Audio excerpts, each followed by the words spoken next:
the impending Owl Crate horror book sub.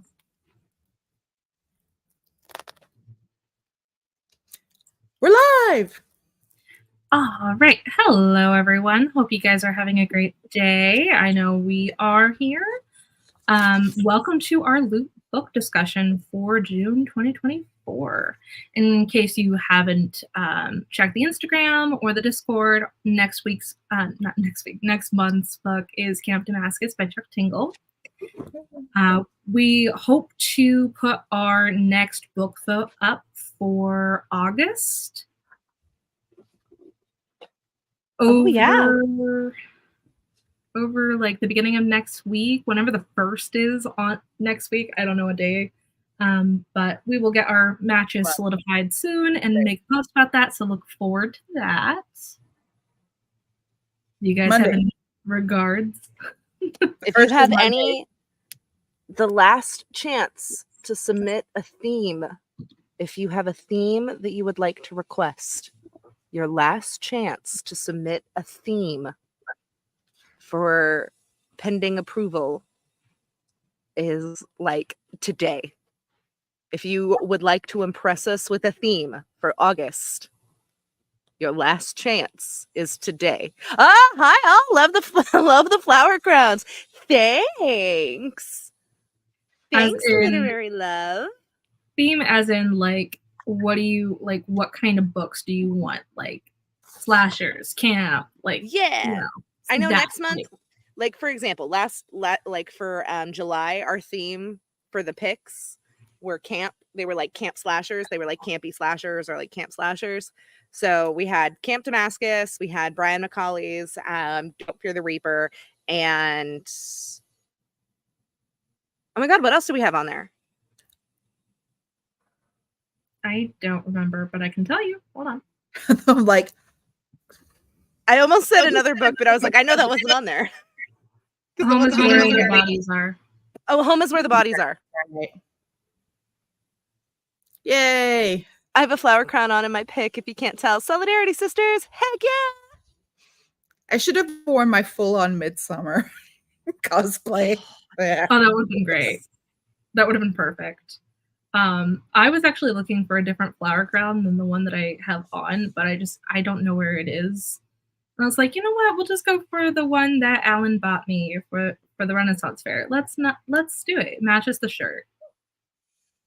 You got it. It works. Here you go. Oh, so good. So independent, kid. My small human, my tiny human, has discovered how to get her own ice and water from the fridge, which I will let you all know that is a huge deal. Yes, I did. Yes, I did. Yes, I did. Hi, baby. Thanks. So, very, very big deal. That is a very big deal. I'm so glad she's so proud of herself, too. She's adorable. And for the people who are just joining us, we will start the discussion at 7:30. We're just giving some people enough time to come in before we just start actually discussing Lute. Laura, this was like your very excited pick from the book vote when it was launched. Do you have anything you want to say before we do the discussion? Just that, yes, I was incredibly excited because I read Lute not long after it was published, and it just ticks all of my boxes there. Like folk horror, kind of the greater good. Also got some like found family sprinkled in there, smidge of romance, and then the like totally take you by surprise, shocking deaths. It's just, I love it. Is it bad that I theme with the deaths? I mean, it is, but compared to like the nice, just getting to know the island, not really sure what's gonna happen, sort of first third of the book, and then or first 30%, and then you're like, close the door. There's a tree and a truck and a person between them. Right. That was quick. I wanted to say that because like everyone's been likening it to like Final Destination on even like the back of the blurb or whatever. And we were tossing it around as an option for movie night, and the deaths in there are just so beyond. So having that as like a comparison in the back of my mind and then reading it, I'm like, this is tame. It's more, I think the comparison is the accidental nature of the death. Like the bubbles spilled in the stack, and then a little while later there's a big consequence to that. The window, the continual bring. So I think that's where the Final Destination comparison really comes in. But yeah, it's definitely not as gory and violent as it could be. Yeah. But I appreciate the little red smatterings across it. But yeah, I've been a huge fan of the book, so I'm very excited to get to talk about it with people. And I'm excited to see how our discussion honestly is going to go, because I previewed some of the what was added that I didn't make on the slides, and I was like, this is gonna be fun. And I feel like one of yours overlaps with one of mine, so that's gonna be interesting how we navigate that. I'm not upset, but I'm also like, I hope I don't accidentally say something that could double. You know what I mean? we'll be fine. And our weather girl over in the bottom there. Sorry, my child is setting up her own table. Her own table so she can hang out and chill and have a snack. And she needed me to pop open her umbrella, so I apologize. What is her snack? Daddy? She is also crunching on some good old-fashioned summertime Lay's potato chips. Because why mess with a good thing? Right. I'm just surprised it's not goldfish. Every once in a while we do, but I'm watching her try and figure it out. She's doing so good. She's trying to line up the top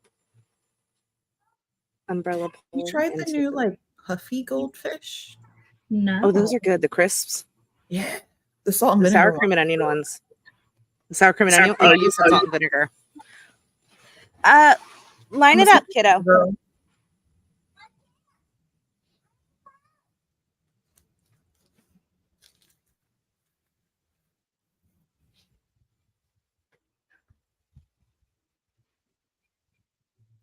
Yeah. Folk horror is kind of your jam. Yeah. I don't know. There's just something about it that my brain enjoys. I mean, there's nothing wrong with that. I'm not entirely sure what kind of horror I'm specifically into, but I know I like it. I know what I don't like. I can tell you that. I apparently do not like Bunny. I'm not going to DNF it because I'm still 25% through, and I'm hoping the tone changes. Bunny's an interesting one. Well, I just don't like the overt, like, insipid nature of just disdain, distaste. The bunnies have? Disgust. From the point of view of, like, our main character. Yeah. After, like, a few chapters, it gets old. So I'm hoping, now that I'm, like, a quarter of the way through, it'll get better and change. Narratively. Without going into spoilers, because, you know, someone may want to read it, and I don't want to spoil it for them. But I will spoil Lute because, hey, why are you here if you haven't already read the book? You know? I'll be honest, I don't remember much about the narrative or pacing of Bunny. I just remember the vibes. The vibes. Yeah, I'm like, I remember the vibes. And a few distinct details, like we eat tiny food. Right. Bunny. It's like, It's really like The Craft without the occult, from what I know. Being in it, it's like the tone of the Craft, especially with it being a clique of girls. Mm. I also need to rewatch The Craft. I haven't seen The Craft in a couple of years, so bear with me. I mean, for like tone specifically, if the Heathers was in The Craft, because it's like Jawbreaker adjacent, load-bearing pillars of my personality. right? Craft and Heathers. I love Heathers so much. I will watch Heathers any day of the week, and my husband will get concerned. He's just like, you all right? You feeling some kind of way? You've watched Heathers twice in a quarter of a year. Are you good? I'm like, yeah, I'm just bored.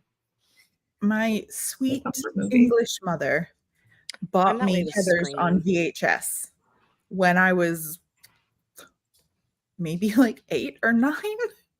She did not know what it was. Oh no.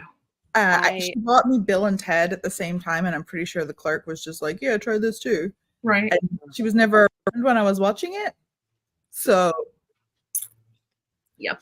I remember watching, I had introduced Sean, I had introduced my husband to Scream, and at one point I had said, he had asked me, he was like, how many times have you seen this? I said, I love this movie. I watch it a lot.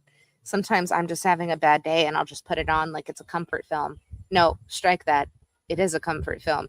He goes, what? I said, it's just like a warm hug. And I said it right as like for just in case, just on the off chance nobody here has seen Scream, just as such and such is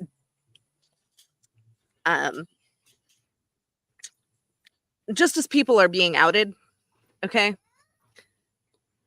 in the big climax, and it's really dun dun dun, like bloody, and I was like, it's like a warm hug, and my husband looks at me just like, who did I marry? The kind Elizabeth Bathory would like. Right. He was like 11 years, 6 years married, and who? I was like, warm hug. What? How did this never come up? I don't understand. You're questioning this now? So I'm kind of like, when men realize what women take comfort in is the most deranged, upsetting thing, and they're like, we all love true crime. Oh no, hold on, Tio, because this is going to segue into the start of our discussion. Okay, this is going to segue into the start because it's 7:30. But it is because I remember seeing a I was watching a psychologist documentary series a couple of like months ago, and she was like,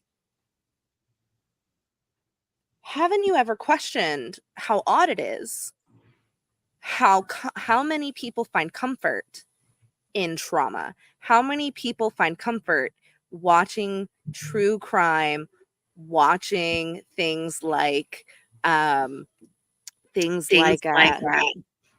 documentary series about serial killers, or listening to true crime podcasts, things like that? Like, have you ever questioned why so many people are able to unwind and relax? Because trauma is so second nature to you that you are actually able to find peace in it. And from the second I heard this woman say that, I was like,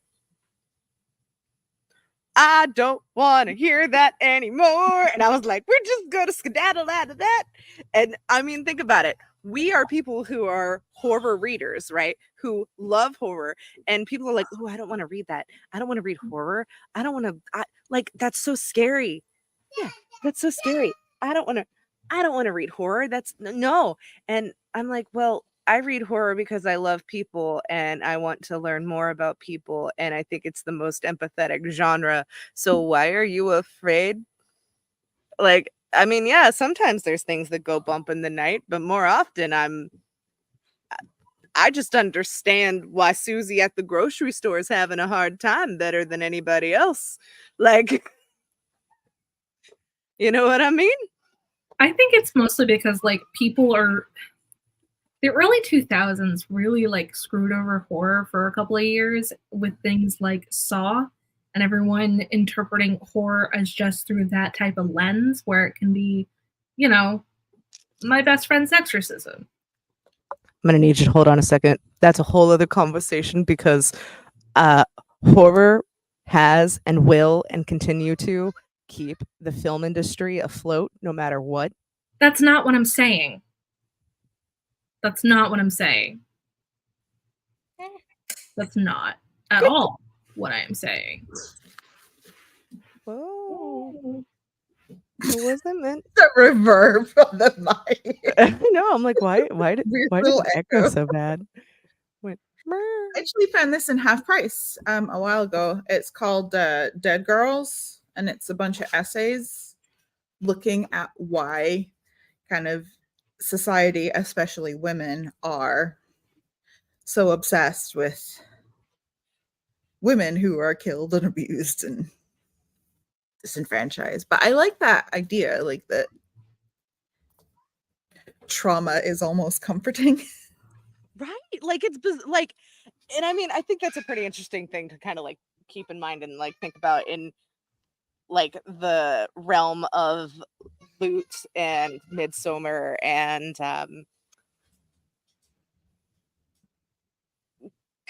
like generational community trauma, like I don't know, with the day being June 27th,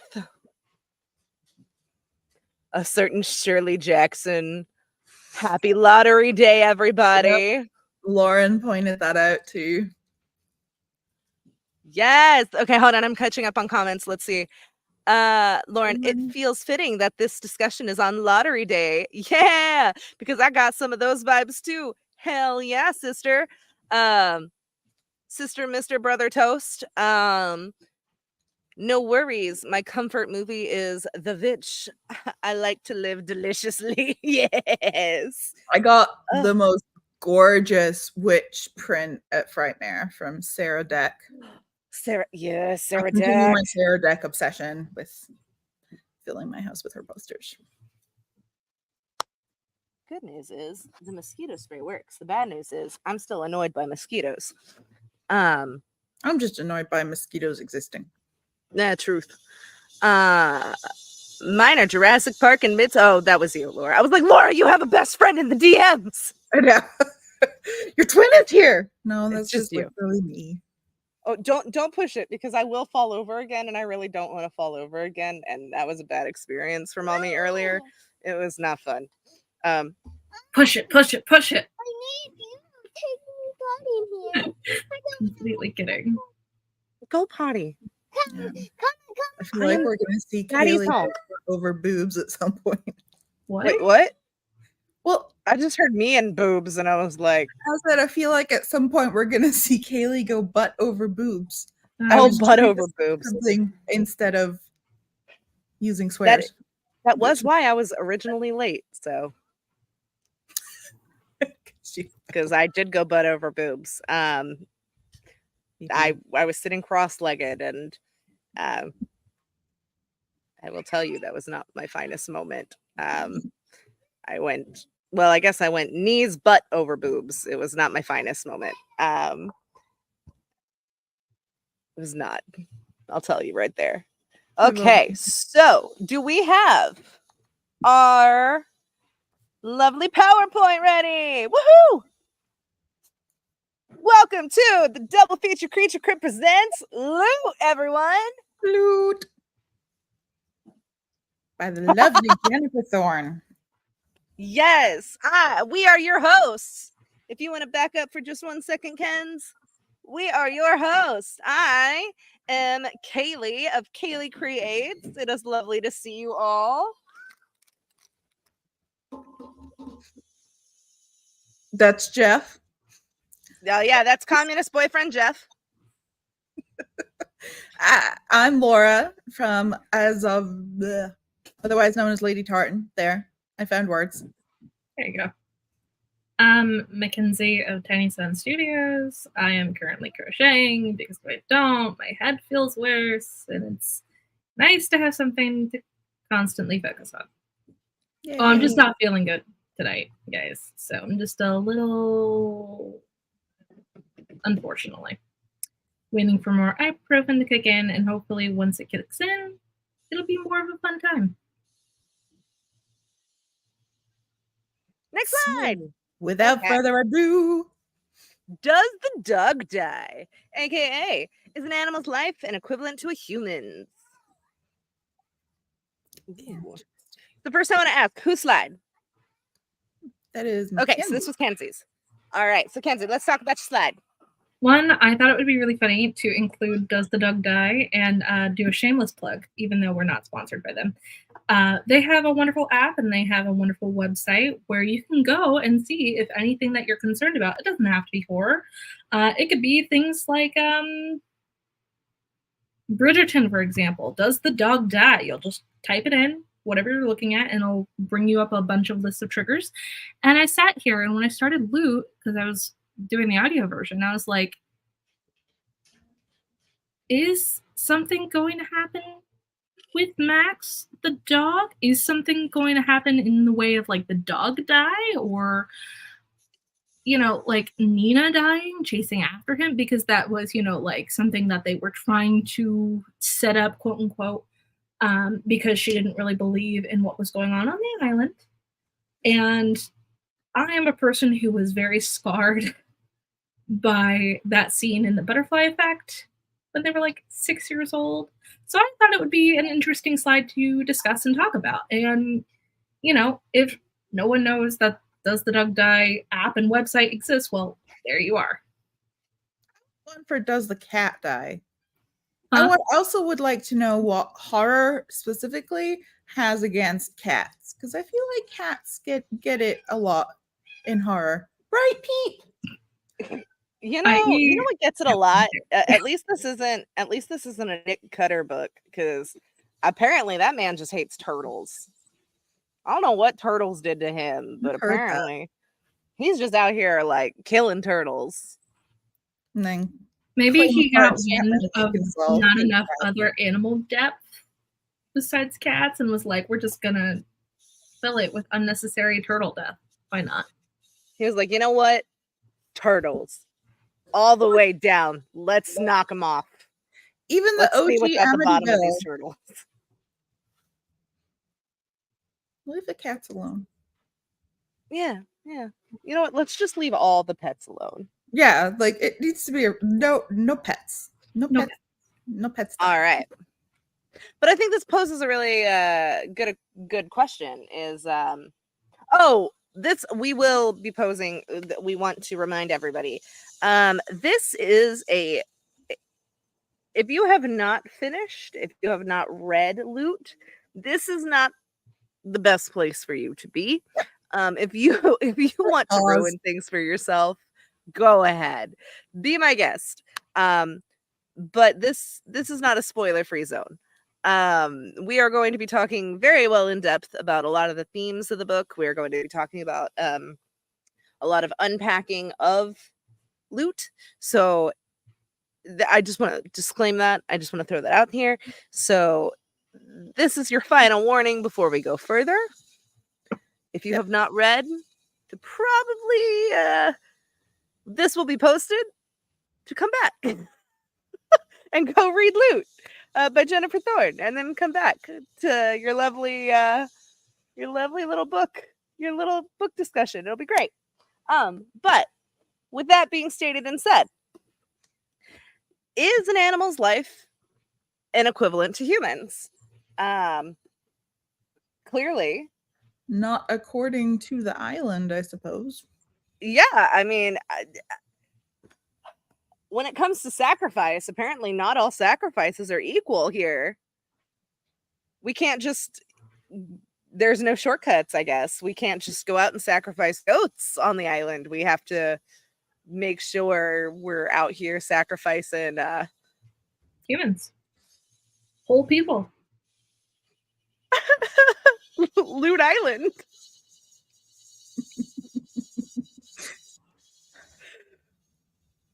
For those who have not been following our Instagram page, we've had a fun little post going on, sponsored by Laura of Lute Island, where she's been recapping as if it was a cute little reality TV series, who has made the cut quite literally, and who has been making it and who has left, and it is very, very, very, very fun. I think I'm funny. So. I think you're funny too. I think we all think you're funny, which is why we've been enjoying it. So I made this for myself, and it's a nice it's a very happy thing that other people find it funny too. Alrighty, our next slide. Oh, we're not actually going to talk about. Okay. Oh yeah. Well, no, we can talk about it. I thought we did. Not really. I was kind of waiting for more of an opening because you guys were still talking. Well, hop in. But hop in. We have consumed a lot of media from books, TV, shows, movies. And, there's always like some kind of ritual or some animal sacrifice. And I sat there and I was like, yeah, I made this kind of as a joke for this slide. But, and the more I thought about it, I was like, yeah, it's really interesting that the island is just like, nope, has to be human, has to be blood, has to be human. Basically just a giant Audrey too. Yeah, basically. Does it have to be human? Does it have to be mine? Has to be fresh, can't be animal. Nah. Reverse Cullens, if you will. It follows Audrey 2 rules. Yeah. I just thought it was really interesting, and especially since I'm like rereading Percy Jackson and their sacrifice to the gods is just their like literal food. I was like, could they have sacrificed anything that would be equivalent to a human? Do you guys think? Well, and that's what I think we brought up earlier was because we brought up one of the dogs, right? We brought up one of the pets, Max. And apparently one of the pets didn't count. Right? That. Also, all these good dog Max is dying. Max didn't die. Oh, Max didn't die? No animals were harmed in the making of this. Oh, okay. I was about to be like, not even the puffins, although Max tried. Rip good dog Max. I know. Rip. Yeah. I actually I meant to go and ask Jennifer Thorne about that. I'm like, I assume animals are not applicable, eligible for this. Because, it's mentioned that one of those ladies has a whole bunch of cats. A couple of people have dogs, including, of course, Max, our big friendly puffin chaser. Oh! That's a continuing thought. That's a pin and that's a thought we're going to save for another novel. I just think Jennifer Thorne's like, I'm not doing it. I see the opportunity and the easy out. I'm not going to be that author. It's got to be human. Yeah, I appreciate it. Maybe the island considers animals too good. Oh. What if it's the island has to have like it's the island needs flaw. The island needs a complicated order. I mean, it could also be akin to sending the children away, they're not old enough to consent to this. So maybe animals can't really consent to be part of the TIFF either. So it has to have significance. Right. I think it comes down to your soul, right? But even that gets muddy. Even that gets muddy if you weigh it by a soul. Like if you're gonna go all like Egyptian, right? And the scales and like the weight of a soul and like. So let's be honest, soul wouldn't be worth shit. I know. I was like, well. Hi, welcome to my Hugh Hate Club that will be continuing through most of this discussion. Yeah. It's definitely an interesting question. Like, obviously, animals don't have. But while Laura's finishing her thought, because I know it takes some time to type, do any of y'all in the comments have any thoughts? While Laura is continuing her thought, do any of you guys have any opinions on this? By all means, chime in. Yeah, just because I feel like if it were eligible for the island to select an animal, wouldn't they have been like, oh, and that day 4 back, we only lost 3 humans because Max got into the puffins or whatever dog was on the island at that time. I had to avoid those posts until today. I'm so sorry. Well, and we even had a conversation about the Lute Island post. We had to have a conversation because we learned very early that the algorithm on Instagram is not always kind, and sometimes on carousel posts it'll share the second slide. Yeah, different slides first. And so we were like, oops, don't want to ruin anything for anyone. So we were having to we had to learn pretty quickly how to reorder the slides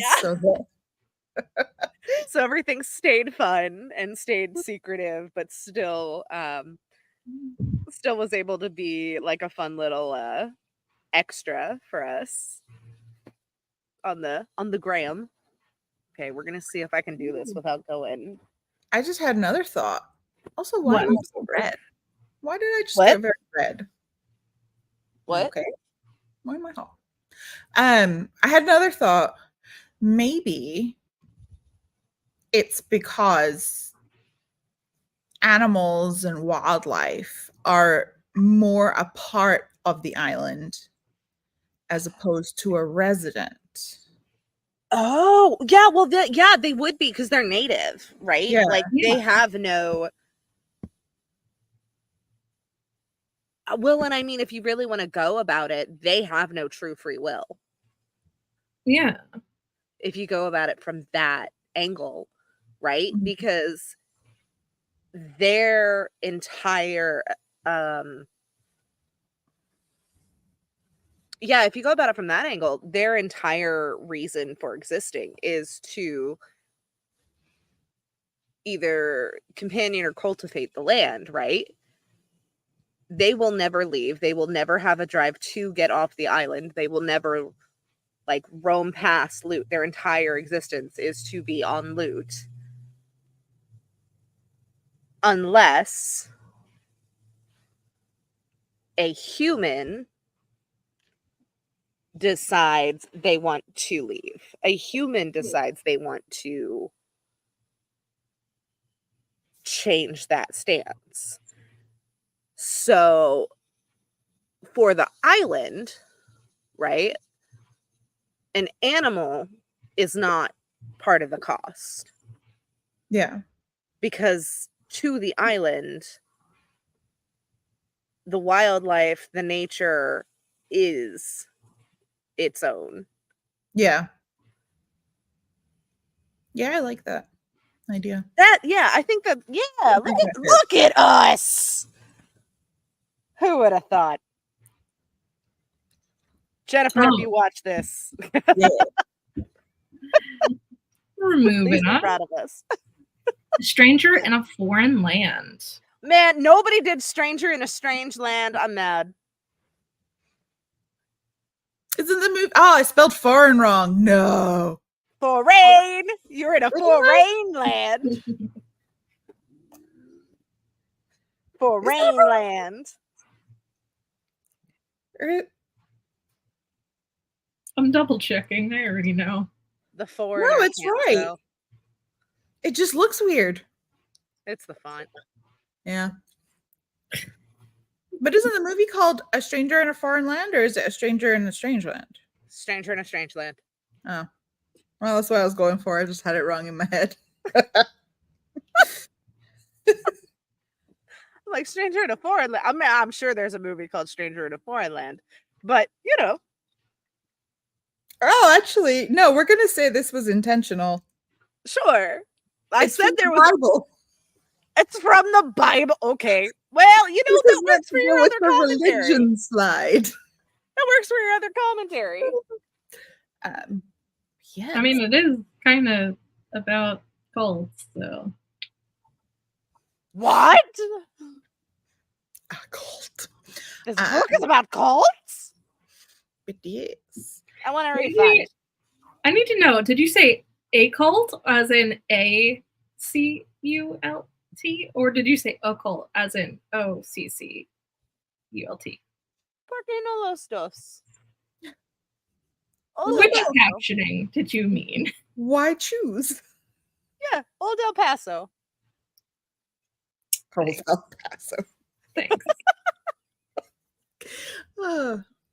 So whenever we eventually have merch, when we eventually have merch, I'm gonna coin Old El Paso. That'll be part of DFCC merch. Perfect. Also, don't worry, we have degrees. That's true. That's true. For anybody who wonders the merits of our literary analyses, I just would like to point out we do have literature degrees. I would like everyone ever that's worth. I don't know how we bamboozled. And okay, hold on. 2 of us have literature degrees. The third has an anthropology degree. Thank you. So, you have arts and culture in this house. This HAUS. I would like. It's a house that runs on vibes. I just would like everyone to know that we are semi-qualified to be here. How we bamboozled an entire academic society to give us papers that said, "Hey, you're qualified." We'll never know. But look, now we can chat. Because why should any of this be gatekept? It's fun. We love it. Oh God, I'm so scared. I'm gonna yeet myself. Sucks, but that doesn't. No, like, you okay? I'm gonna yeet myself again. I'm so scared. Don't yeet. Live your life without risk. Do it. Do it anyway. Because no longer be afraid. Throw yourself off the hammock. Everyone's day would be so made if I just went like backwards on for posterity purposes forever. I'd cry. I wouldn't cry. I'd laugh so hard, actually. Because this is what I have to deal with as a crocheter. When it randomly just like, hey, you want to be furry and fuzzy for no reason? No, I don't. I don't know how to fix this. I don't know how this happened. Anyway, back to our regular scheduled programming. I don't like it. We're going to talk about Nina. Yeah. So this is one of my favorite things. I think this was one of the things I found most fascinating the first time I read the book. And again, in the reread, because I was looking for all different things, is the kind of immigrant experience that's explored, as well as like the fact that Nina is American is a huge part of the story. Yes. For so many reasons. I think part of why it fascinates me is, if anyone doesn't know, I am on the opposite side of this. I grew up in the UK and I now live in America. So it's very interesting reading kind of the opposite experience from an American going to the UK and all the weird little things that you don't really think about. Well, and this is something that I really love about Jennifer Thorne too, is, and very much correct me if I'm wrong, but Jennifer Thorne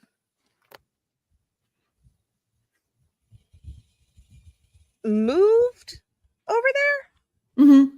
She's American, but she's American, but she moved over there, and so I'm sure a lot of that is based on personal experience, right? So there's a lot of like, and this is something that it's hard for me personally, reading her novels not to think about, especially after reading Lute, because yeah, it is hella prevalent in Lute. Like, it's there on page 1 when she's like goes out of the house yelling and things like, how undignified, me just yelling on the island, how American. Like, yeah, page 1. Yeah, like the American existentialism, like the American dread of being an us, like being from here, and then going there, and then having to deal with that, and never like constantly being and feeling and being treated like a tourist in your own home. Yeah. Yeah. That just...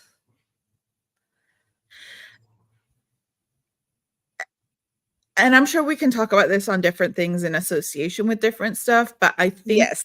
the reason of the background of this world war is just another way to kind of other Nina. Like, she's not only an American living in rural Britain, she is an American living in rural Britain at a time when the rest of the world is fighting America and Russia. Like, she is the enemy. So it's just another way of emphasizing that. Hey guys, I'm frantically trying to finish the last 50 pages of the book. I'm here, but I'll be reading the last of the book. I'll have to rewatch what I missed. We're here when you're done. Bless you. Bless you.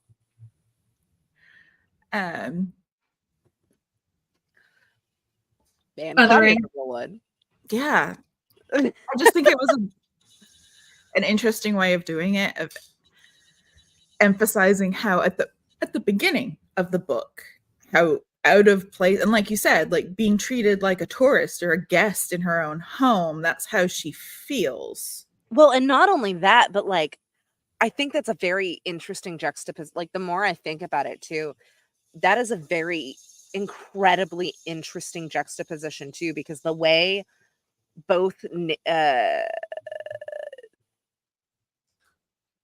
way both nations view war themselves is incredibly different, right? Like, patriotism itself plays very largely at hand here, you know?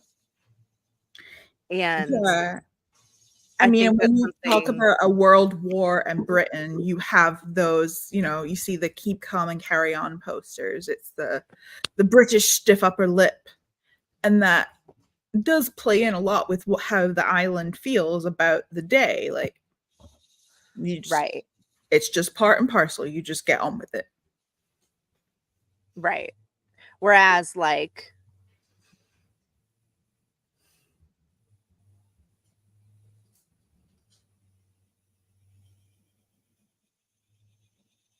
I'm having to think through so many things at one time about this. Because Nina,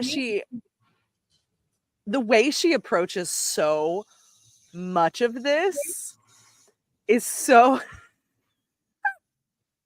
is so American too. Because everyone's like, no, we don't do that here. And she's like, what do you mean we don't do that here? And she's like, everyone around her's like, it's like the jam and the jelly. Yeah, everyone's like, can you please stop? You're embarrassing all of us. And the fact that, like, Avery had never had a peanut butter, a PB&J. Yeah. Because it's just not really a thing of it. Like, I never had peanut butter until I moved to America. I remember you could get it, like, one type, because my mom liked it. Here's the thing that I think is really interesting, because of, like, it being wartime in the book and stuff like that. And if you don't know, PB&J wasn't like a really big thing in the United States until World War II because of rationing. and Freedom Gardens and stuff like that.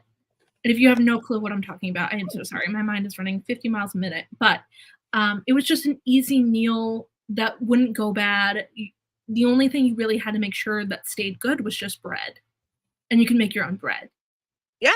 Something easy to subsist on. So the fact that the whole jam versus jelly argument is happening and it's included in such a way, I think is really interesting because not everyone knows like the certain historical components of what we consider everyday American cuisine and how they came about.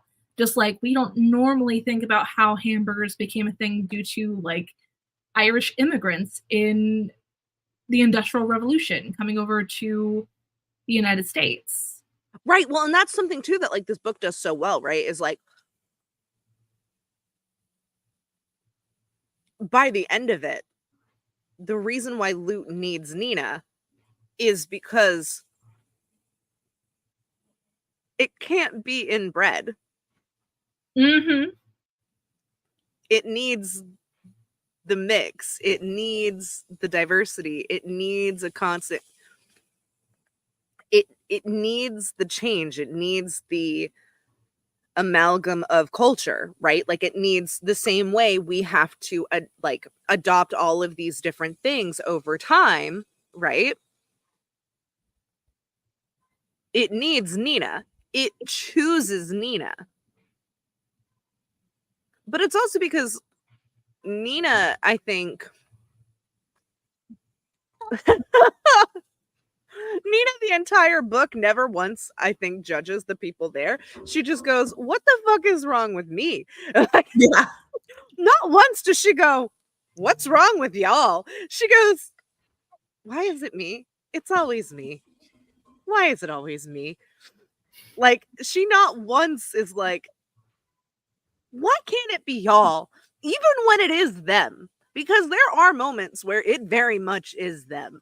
Like, and it's not just a culture thing. I mean, there's like, that's just human nature. That's just, you're being a dick. Like, that is not, like, that's, I don't care which way you slice. I don't care which side you slice the culture on. You're being a dick. Like, you know? Yeah. Yeah, 100%. I also think it's really shorts. Okay. You should put your shorts on. I also really like how it's a contrast to it's, you know, like the ideology of like, it's always been like this, so why should we change it? In a way, with Nina being involved so directly and just the amount of compassion that she is showing as an American, because everyone else is just kind of like very passive. It's like, no, we shelter for fear of this and we just let it happen. Well, and I think so much of this is important too with her husband. I think a lot of this goes into play with her husband and the actions that get carried out with and through him. Mm-hmm. But also, I wouldn't agree that it's a negative thing the way the Islanders view the day. Like, it says that some people choose to shelter in place and just kind of wait for it to be over. And they're all careful, but especially once you get towards the end and when Nina starts understanding, it's not a passive, like, well, we just let it happen. It's a choice they make to remain there. And they receive, you know, good luck, the modernish equivalent of like good harvest. Yeah, and I feel like in a way, like, especially with the discussion of Hugh and how people basically saw him as a coward for always trying to get off the island during this time, you know, I feel like in a way there is a sense of duty that is just different. Mm-hmm.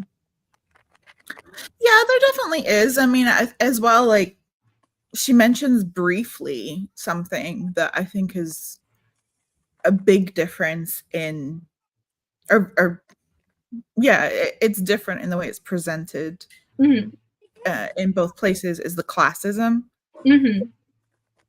Britain has a very long history of classes. Like, we still have a monarchy, albeit social not hierarchy. a ruling one. Yes. We've had very distinct social classes, and a lot of people, oh, it's modern, there's not that type of thing. There is a little bit. Like, she mentions that Hugh is a member of the landed gentry. And like, that's not a phrase people think of outside of, like Regency novels and movies, but it's still a thing. Just, again, tradition. It's always been done that way. Why is Scotland's national animal a unicorn? Because we made it that way and no one's going to change it. So it's just always been that way. And it's cool. Yeah.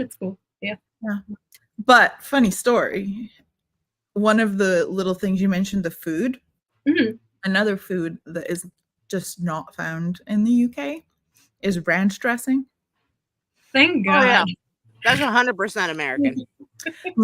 My great aunt, so my granddad's sister, she was actually quite an impressive lady. At 16, she decided to move by herself from her tiny town in Scotland to America to be a nurse.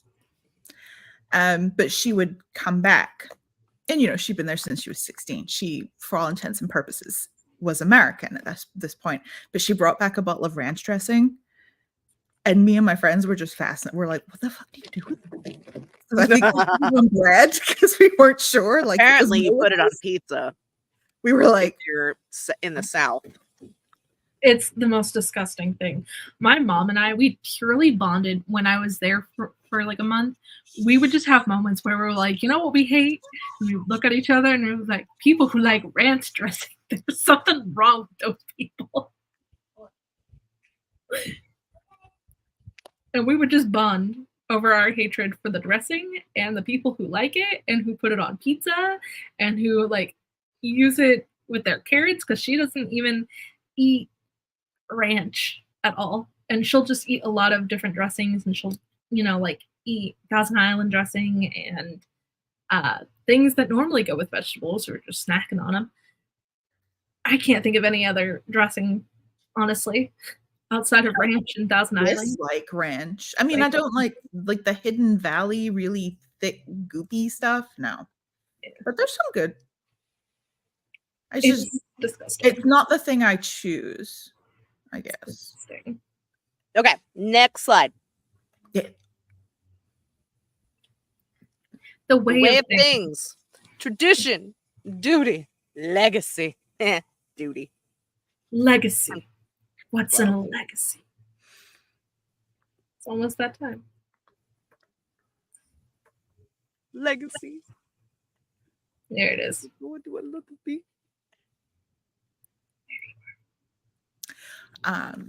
Yeah, so I think we started touching on this a little bit with the last slide. In the different ways people view things. When people started talking about Hugh, I was like, what's the next slide? Because I know this is coming up. Hugh. I hate that man. Why am I like the only person who doesn't hate him? I don't know. I think he's a coward. He is a coward. He has no sense of duty. He understands tradition and tried to selfish. He's so selfish. He is. He is so selfish. And it's like, especially with legacies and tradition, there are people who want to rebel from it, and there are people who are just absolute cowards and do not want to have it brought upon themselves, and Hugh falls into that category. And I absolutely hate him, and I think he is a coward for getting wasted and drunk during this whole awful ordeal of who knows who is going to die, and being the Lord and being in the position of power that people should be able to look to in times like this. And him just honestly not living up to. And it's not like he was thrust into this with no idea of what it was. He watched his father, and his father, by all intents and purposes, was a very good Lord of Lute. Exactly. Wait. Now hold on. Hold, please. I might need to have this sorted out for me. Oh my goodness. What are you confused about? Where are you? What happened? Tell me how we can help you hate Hugh more. Well, because I feel like I read the same book. And I feel like these things happened. Oh my god, I feel like this might be a Kale situation for me. Kale? Yeah, I feel like this might be a Kale situation for me, though. Because I don't necessarily hate him. And I don't necessarily think he's a coward. Oh, I do. Through and through. In the beginning of the book, you can understand his reasoning a lot more when it just seems like he doesn't want his family to be, up for grabs. Okay. Yes. But as the day goes on, you realize called out for really it. His motivation. Yeah. He just wants to protect himself. He gets called out for it later on in the book. And he has a repeat behavior of trying to escape on the day. Or like the day before the day. Yeah. He's an absolute coward. And I especially, because I did reread this. So I went in knowing what happens at the end. Mm-hmm. And I think that's the truly unredeemable act he has. There's a lot like, okay, yes, he's sad that what happened to his childhood friend and it traumatized him. Okay, yeah. I get that. And no one wants to possibly die either, but like, you are in a position of power where you are literally the most influential person in this entire community, and you're not staying by your people. Like, it's your job to look after them. Exactly. It's basically Brian even says to him, but he never asked for any of it. So? I think that matters. I don't think it does. Not in the context of this book. He could have walked But I think it does because, whoa, hold on. I think it absolutely does because the whole reason he ends up meeting Nina is because he left. He was trying to leave Lute. The whole reason he meets Nina is because he was trying to leave. He didn't want that. Like, that's why I was like, whoa, this is an important topic. But he didn't have to go back to Lute with her. They could have gone and made their life elsewhere. But the point that Brian makes, I think, is very important in that he thinks he can share in the spoils and not the sacrifice of this place. Exactly. Like, Nina didn't understand at the beginning. Hugh understood. He's lived his whole life there. He knows how others view this, even if he never understood in his heart himself what this was. He grew up. Okay, but hold on. But what if on the day Lute pulls the same shit with Hugh that it pulls to Nina? And that's something that we will talk about in a couple of slides. Okay. I want to delve into it more if we're going to talk about it more, because I'm not sure.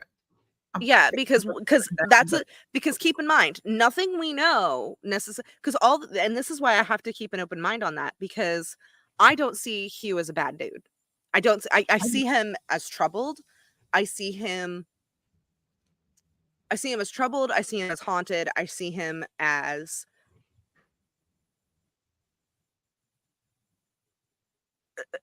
I don't see him. I mean, yes, you could call him selfish, but I don't see it as selfish, more as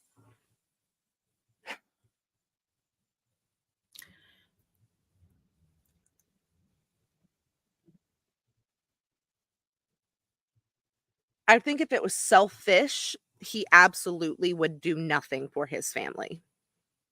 He did do nothing for his family. But the days before, meeting up, he kept trying to do everything. Like, he was running around, he was trying to find X, Y, and Z. He was going around. Like, that's the thing. There was even like, wasn't there like the exchange about like, with, who was it? He finds out about like CB communications or something. And he's like, I fucking knew it. Because Matty has the communication devices that were given to him to monitor the war, to help with the war effort. And he finds out that she's like, you saw them? I knew he had things. Like, well, he has analog things to communicate, probably by Morse code, knowing the way things worked. So he wants to appropriate war things. And it's not like he's trying to send his family away and he will stay. Well, let's be honest. I mean, let's be real. Let's be real. You want to talk about war? I mean, you want to talk about war. This is a war effort. Sure. It's war. And Hugh, as Lord of Lute, should have a better sense of duty and legacy. If he is not selfish, how do you explain what he did at the end? If you want to fight for that side. But he doesn't. But he wants to live there for 7 years and reap the benefits of it. He doesn't necessarily want to. He just wants to be with his family. Why did he go back there? Point. He could have gone back to America. I think ultimately, he could have gone to live with his sister in Suffolk. Ultimately, he wants to be with Nina. And the only thing he does, he wants to be with Nina. He wants to be with Nina and the family that he and Nina created, the legacy he has with Nina, which is why I think that scene where he like fucks her in the beginning and is like, we might lose some children today, but look, I think I want, like, whatever happens. I mean, it's not necessarily quite like that, but it kind of was like that. This is a very crass way of putting it. Why are you making excuses for shitty men? I'm not making. I don't think he's a shitty dude. I genuinely don't think he's a shitty dude. Okay, so I don't think he's a shitty dude. An interesting thing I went through rereading it is I started noticing all the red flags right from the beginning about how he gaslights her. He puts her down. He doesn't engage the way he should. Exactly. And yes, he's desperate to get off the island, but I don't think ultimately when you get to the end, I don't think his motivations were pure. Yes. I think he wanted to save his own skin. And I'm not saying he's evil. I mean, at least he didn't go at the end like, oh, I guess our here's the deal, though. I think if he wanted to save his own skin, he could have left Lute at any time. Right? Why did he go back to Lute then? Nina. Because the only reason he could have gone. Nina didn't want to go back to America because Nina, all that was waiting for Nina in America was her shitty family. That's fine.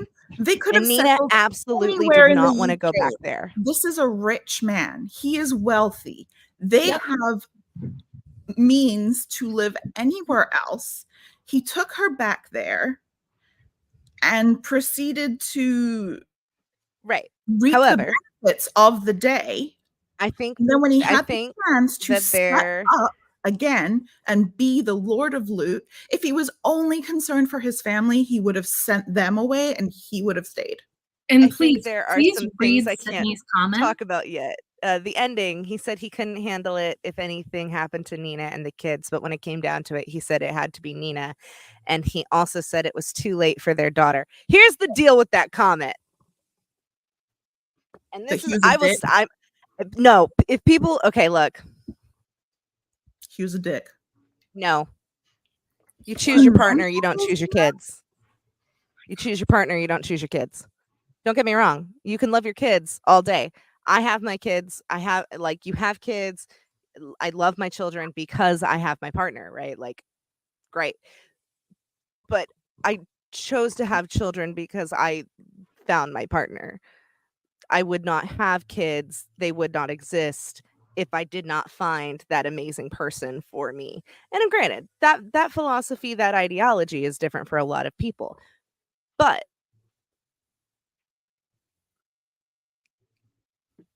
there's a lot to be said for the old school mentality of when your kid starts acting up and people are like, and people look at their kid and they tell them, I can take you out and replace you with one that looks just like you.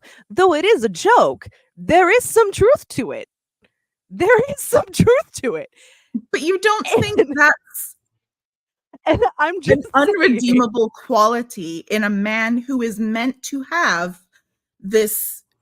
He was born into this position of tradition and duty. So then he left? could have asked his sister to do it. They're obviously not, they don't Who have died? a problem. His sister didn't die. She lives in Suffolk. Exactly. Well, I thought his sister left too. His Yeah, she younger left. sibling He could died. leave. Well, didn't she? Well, that's the thing. Didn't she abandon her position? Didn't she abdicate it? No. Because he was Lord of Lute, so she went to live on the mainland, presumably because she met someone. Yeah. And like Brian says, if you want to go, Godspeed, but you don't come back. Yeah. Yeah. Hugh came back and decided to live happily for 7 years. And then it came time to pay the piper. And he did everything he could to ensure other people died until the point he actually started doing it himself and then tried to save his own skin. Okay, and then I cannot continue further. Big acts. I can't continue further with my evidence until we talk about Nina. What evidence? Your boat is sinking. It's capsized. I don't feel like my vote is sinking. I feel like it is. How do you? Okay, I feel like it's my own opinion. That's fine, but I'm gonna try and word this to do with what our slide is, like tradition and duty and legacy. Okay, if he never wanted it, he wasn't stuck. Okay, maybe he felt guilt and he had to come back because of that guilt. Okay, but he knew what was expected of him. Since he did take the position of Lord of Lute, he came back. He was Lord of Lute for 7 years. He knew what was expected of him because he saw his father carry it out his whole life.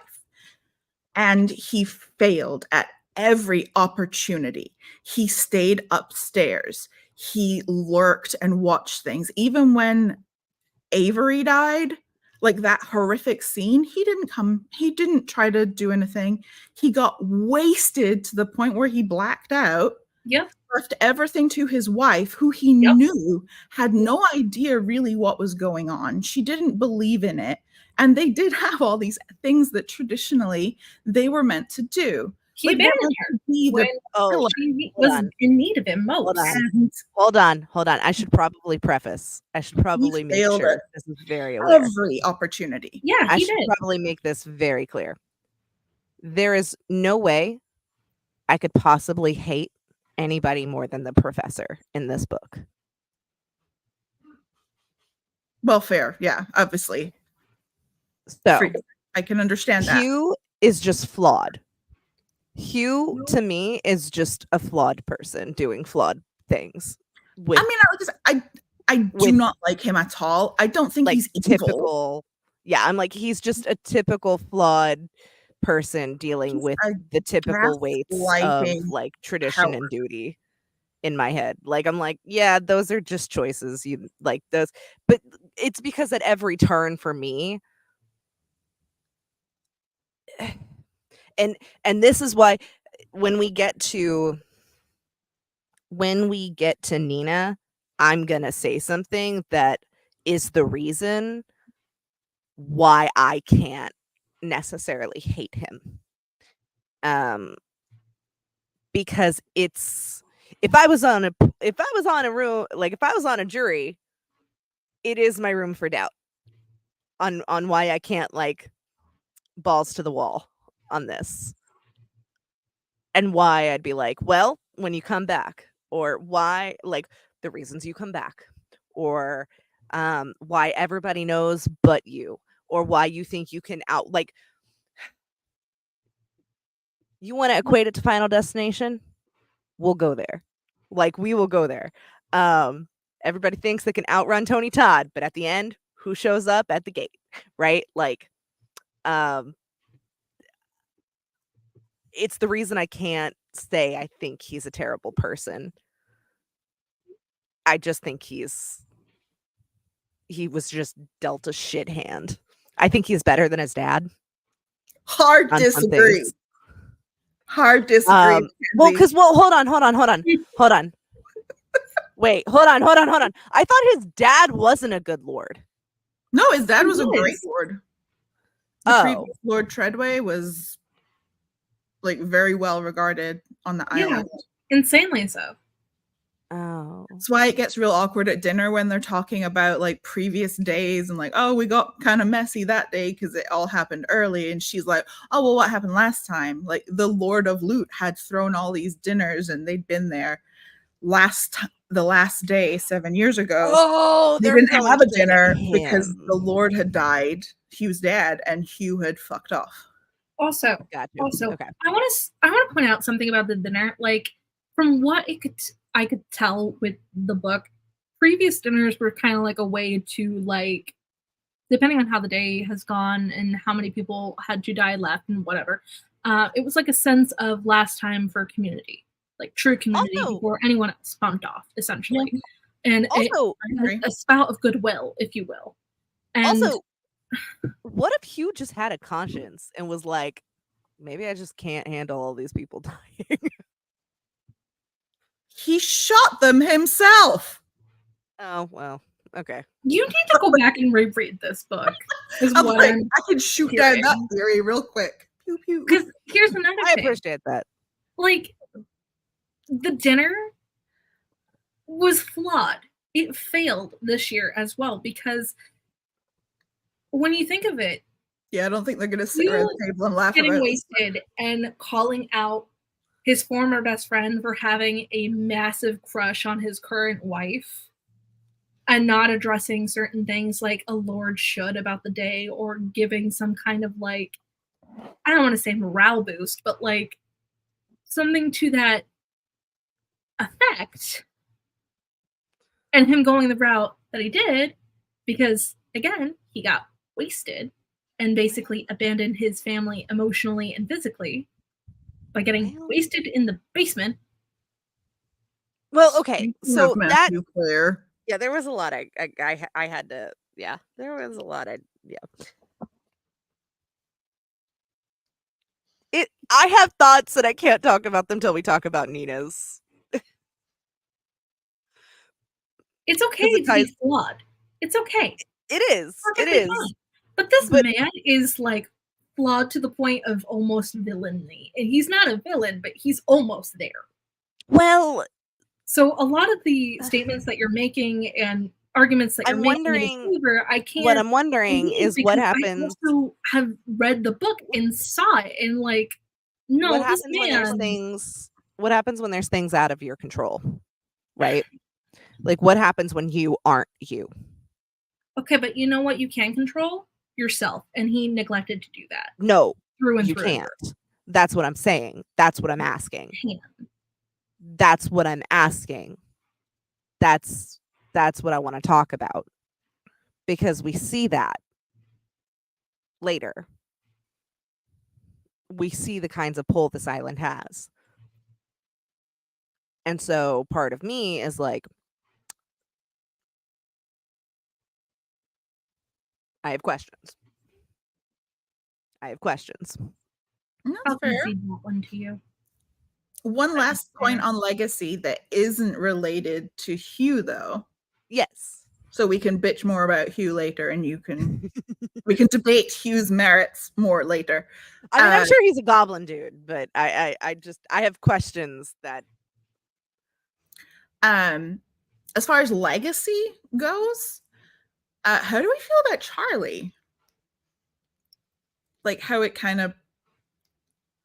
The idea of legacy, I think another thing about Hugh as well is that he doesn't get the visions of the Shining Ones. Or at least that he never mentions that he does. He never says it. It's kind of like he's supposed to be the rightful heir type. Yeah. Harley and Emma both do. His father did, apparently. Even Nina sees it. Like, but he's meant to be Lord of Lute and he doesn't. But it's this idea of legacy that passes down to Charlie, and Charlie's just so chill about it. He's like, yeah, I see them. They talk to me sometimes. And she's like, do you two talk about this often? My small children? And they're like, yeah. Yeah.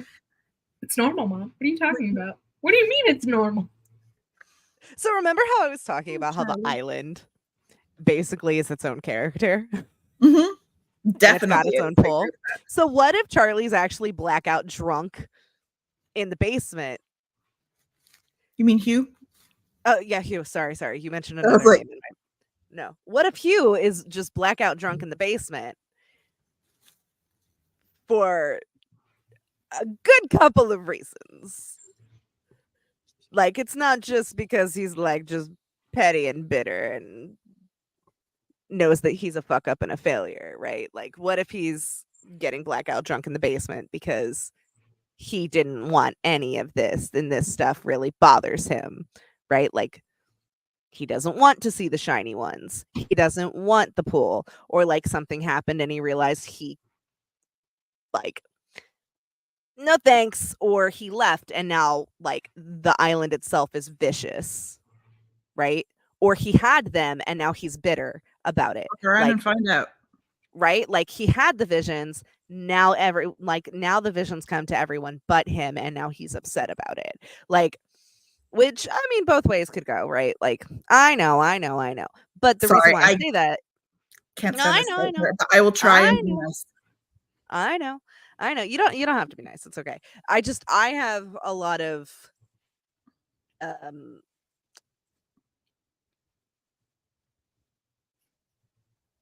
thought process questions about it, because like he shot them himself. Yes, I am cackling. Yes. Yeah. Look, here's the deal. I should probably, part of the thing is I did the audiobook and I tandem read this with the audiobook. So sometimes, I'm not gonna lie, every once in a while there would be a couple moments where I was like, wait, hold on, let me rewind. Reverse. And I read this at the beginning of the month. So there were some things I held very firm in my head. There are also some things where I was like, this has a very large cast. Help. I also read this right after I came back from StokerCon. And so my head was just a shwee bit full. So forgive me, please. And I was definitely more focused on Nina than kind of anybody else in the book. I was definitely more. Huh? I have a crush on Nina. No. I had a lot of I just had a lot more theorizations about things going on with her. I was a lot more interested in what was going on with her. She was a very interesting main character, I'm gonna say. Yes. What's the next slide so I know? Yes. Okay. So we can talk about Nina. Yay! Nina. So there's a lot with Nina. I'm gonna pull out my little notebook because I really liked.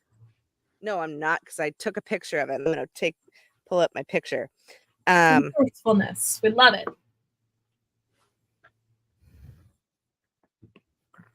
There's a lot that I really liked about Nina. But this in particular is something that kind of rang in my head. Her juxtaposition between matriarch and maiden. The island very much sees her like by the end of the book, the island wants to claim her as a matriarch. The island wants to claim her as like the new leader, heir of Lute, right? And which is very interesting because it's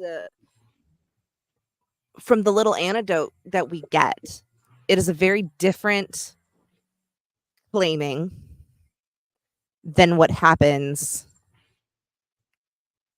twice over in the novel, right? Because she's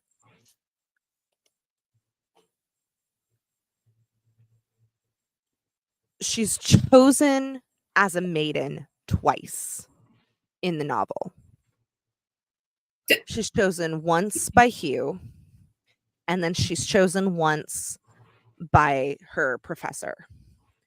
And I thought this juxtaposition was just so interesting because one is like based in knowledge and care and the other is based in like naivety and innocence.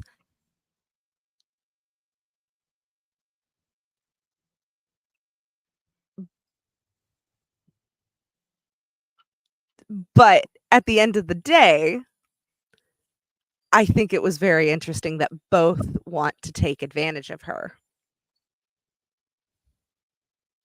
Both just want to use her as a vessel.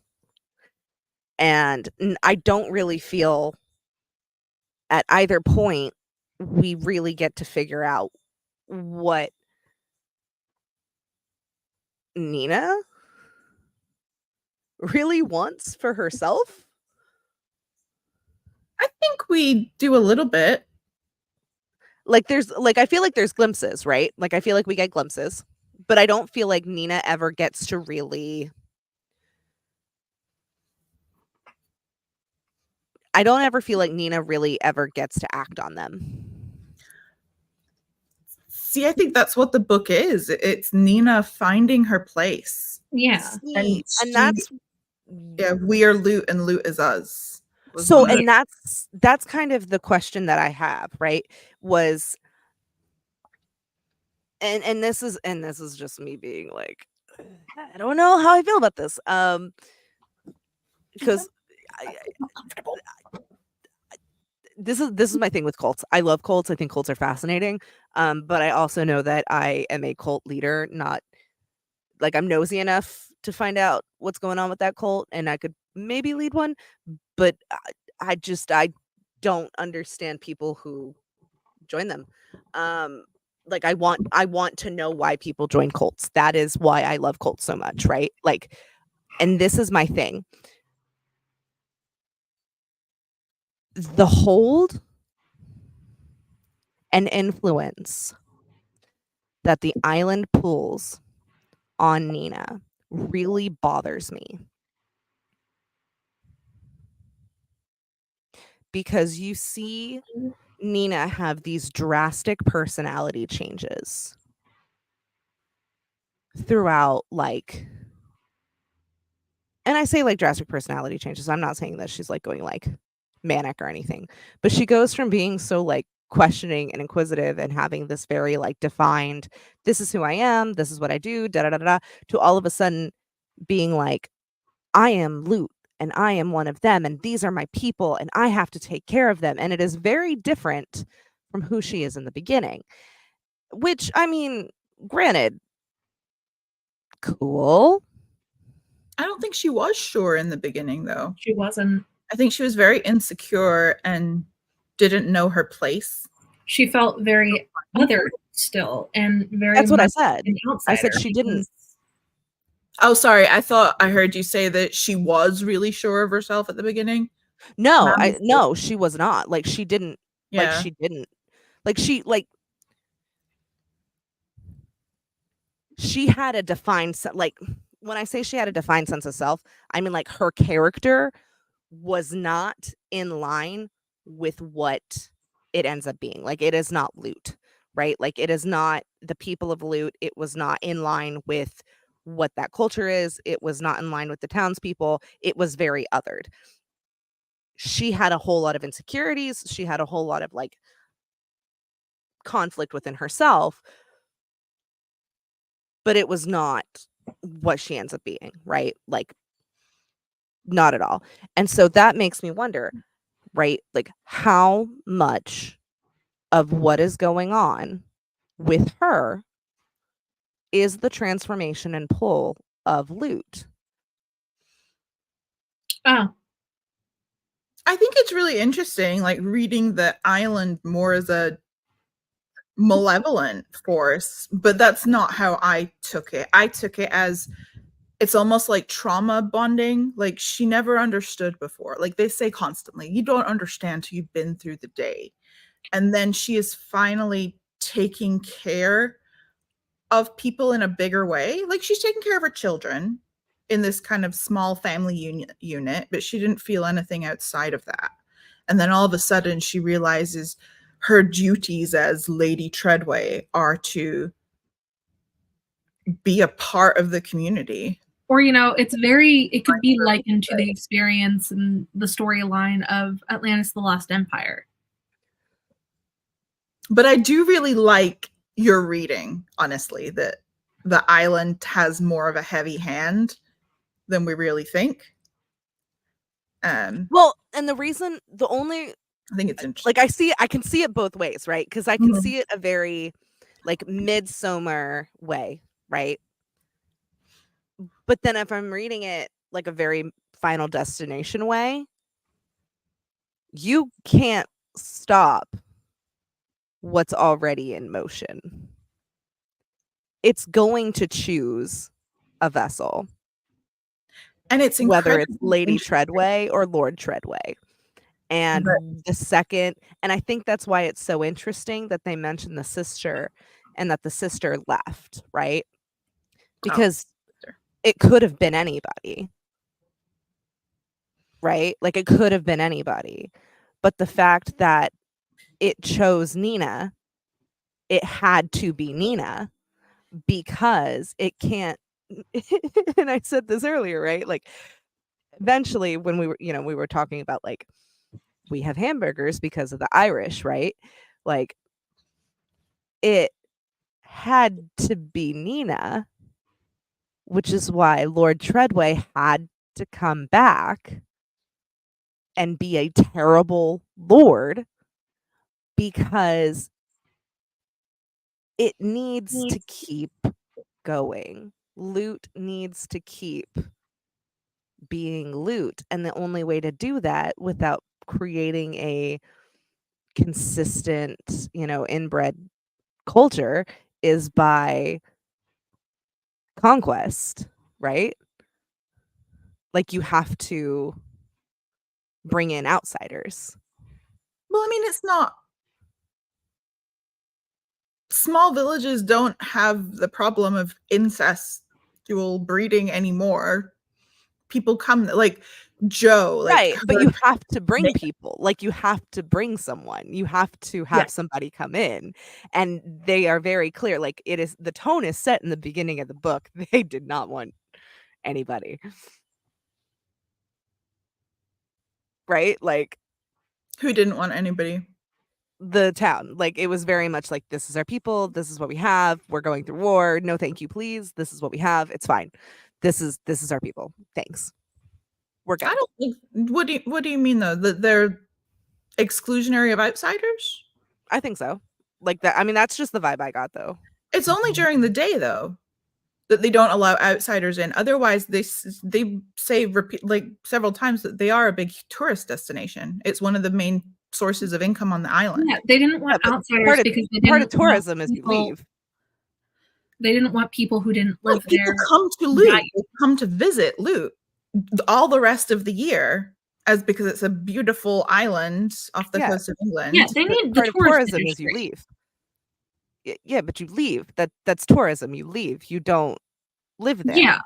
You don't move to Lute to be a part of Lute. The townspeople were exclusionary, and they're not at all. They're very welcoming of other people. No, that I'm saying to like okay, hold on, to like move, like to be a new part of the town. Yeah. Like, to be a new part of, like, hold on, to be a new part of the community, like to be a new, what's the word? Fixture? I have a bad word aphasia. To be a new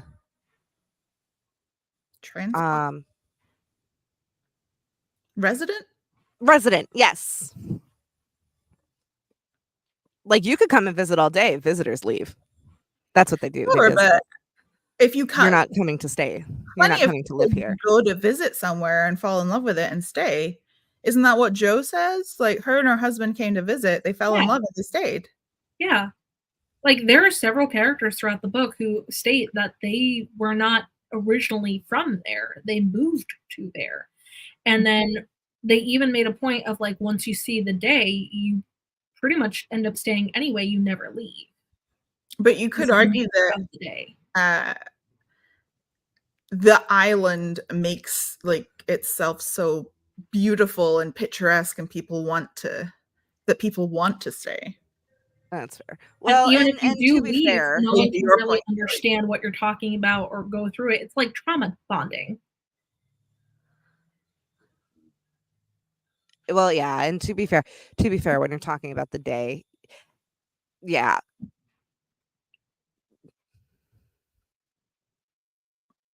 Yeah.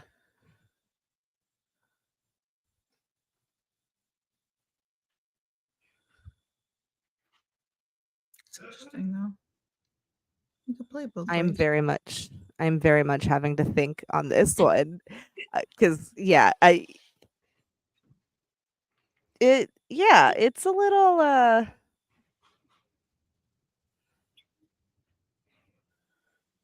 All I can think of, since I brought this up a little bit earlier when you were talking, is the fact of how similar it is to Atlantis: The Lost Empire. And that's all I can think about now. I can see it. Ooh, you could call them a cult. What? I absolutely would call them a cult. I wouldn't. I would call Lute a cult. Absolutely, I would. Yes, 100%. I would absolutely call Lute a cult. Baby. I don't know. I don't think they really qualify as a cult. Come here. Look over here. You know where the comfy spot is. I guess not what I typically consider a cult. In that there's no, unless the island itself, I guess, could be the leader of the cult, but they don't really try to draw people in. Yeah. Outsiders in. Like if people come, they're welcoming and they're happy to have them. Unless it's on the day, they're not allowed to come on the day. Because that's not fair. Excluding what they end up doing once the day is resolved this time. Because I feel like everything that happens on the day absolutely constitutes cult behavior. Yeah. That is a cult. But they don't do anything. They just exist. They believe. Laura, you would 100% join a cult and I would have to come in and get you out. But here's the thing. It's a belief in a system. Whether it be religious or...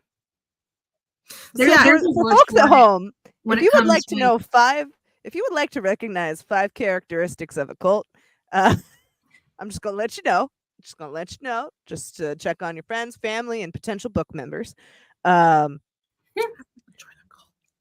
Please don't.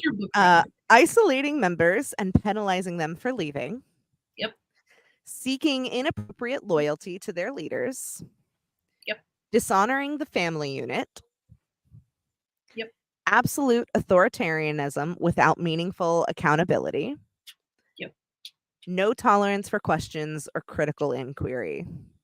But I don't think that applies to Lute at all. The last one kind of does. I feel like a lot of it does. It just might be read in those terms. Yeah, not like strictly the island as an entity. Constructing certain things. It makes a lot of sense. Like if you're reading the island as an entity that has agency, then sure, it's the cult leader. But people can leave. They just don't want you to come back. I love that for you. That's like being like, sure, yeah, you can leave, but like you might die. I guess I see a difference between cults and like the typical folk horror tropes. In that typically folk horror is this small knit community that believes in, to quote Hot Fuzz, the greater good. We could have watched Hot Fuzz. I know. Hot Fuzz would have been such a good one too. And people choose to stay there. They don't have to. And I don't think they discredit the family unit if it was truly a cult, they would make everyone stay. But they're like, kids can't really consent to this. They should go have a nice little holiday over there. Okay, we have been on the slide for a long time. Can I switch it? Yes. Okay. My word, the Lord and Lady. I feel like we've talked about them a lot. We have. But also the new really The Lord is dead. Long live the Lord. Could we briefly discuss Mattie Claire? Oh, yes. Maddie was the one that I really fucking hated. That's the one that I hated. Sorry, not sorry. What did he do? He literally did nothing until he just existed, and he's huge. What are you talking? Wasn't Maddie the one who was like, "I got feelings for you, girl"? Yeah, but here's the thing: he kept his feelings to himself. He did not, except for when he told them. Okay. But then you can't have it both ways. If the island did all of these things to orchestrate Nina, then based on all of the descriptors around when they make out in the middle of the road, the island wants Nina and Matthew to be together. Yeah, I was definitely reading the book as the Lute Island being an evil entity. I absolutely can't have it both ways because Lute itself is my villain. Okay, but here's the thing. And Lute wants it together. Yeah, therefore, fuck Maddie. Okay, but like up until the day, he never acted on those feelings. He didn't do anything. He didn't say he was just a surly dick. Yeah, because he wasn't going to fuck with his friend's marriage. And Hugh made it very clear that they were no longer friends. Doesn't it say he punched him as soon as he came back for his dad's funeral? Yeah, because he was calling him out for leaving and being a coward. So Mattie just, I think, stays away from her. And because Nina thinks everyone's mad at her all the time, because of course she does. That's a personality trait she has. Yeah.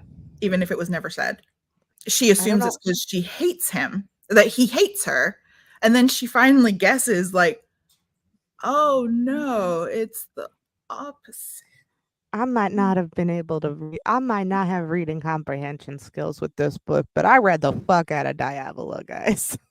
Y'all want to talk about Villatocula? I got you. No, wrong book discussion. Yes. Not the knowledge was I'm funny. Also, my last note on how much I hate Hugh. Why was he weirdly massaging Matthew's shoulders before he shot everyone? Yeah, why? That was such a weird moment. But it's like he walks behind him and starts rubbing his shoulders while he's accusing him of trying to like kill them all. It's like a weak attempt at false security. This is Bond villain behavior. I love it. Exactly. Like, so weird. You're ready to go off in 2 seconds. What's going on? I think because I was just imagining it from the perspective of someone else just sat at that table, like not one of the main characters, just someone sat there trying to enjoy their soup quietly. And all of a sudden, their authority figures start popping off at one another. And then the Lord's wandering around, rubbing down his former best friend. It's like the soup suddenly became popcorn. What is happening? I just want to eat my soup. What's going on? Right? Oh my goodness. Well, apparently, since we have nothing really specifically more we want to say about the Lord and Lady of Lute, other than Hugh is a poor excuse for a lord, I'm going to go to the next slide. The Shining Ones. Is Lute's selection of sacrifices truly random? Oh, someone edited my slide. Thanks. Yeah, that's what I'm saying. I was like, I felt like because what I wanted to talk about a little bit just tacks on. So I just wrote the Shining Ones, so we didn't have to have a separate slide. Very good. I was like, cool. I didn't look at any of them except for like the preview when I was downloading. So that's good to know. Because where I was going with it, I was like, when you think about it, all of the people that got bumped off, they had promising futures. And then something in their storyline prevented them from attaining their future. I.e., Avery was going to be a beautiful ballerina, and then she like twisted her ankle really bad or something. Poor Avery. And then she could no longer pursue it. Yes. So in a way, it was kind of like your destined path got cut off. So in a way, you like would never be able to attain these own personal desires. And even though you are like filling your time in other ways and you may not be heavily depressed or something, it's kind of like because this one thing stopped you from your predetermined destiny. Bye. That's interesting because I mean, I think it's that Avery broke her ankle and that's what ended her dancing career. Yeah. And then what is it that betrays her kind of? Yeah. Her ankle on slips on the exactly. When I'm like, and the truck glove. Truly random selection. Or is it something wrong with each person that leads them to being a reason? Unfortunately, we had 3 red shirts. So what? I said we had 3 red shirts. So I don't know that there was anything deeper in those other than cannon fodder. Right. I mean the campers. That's good. Weren't they like Norwegian? I think so. You okay, Kay? Yeah. Oh my god, a light. Are you the bugs?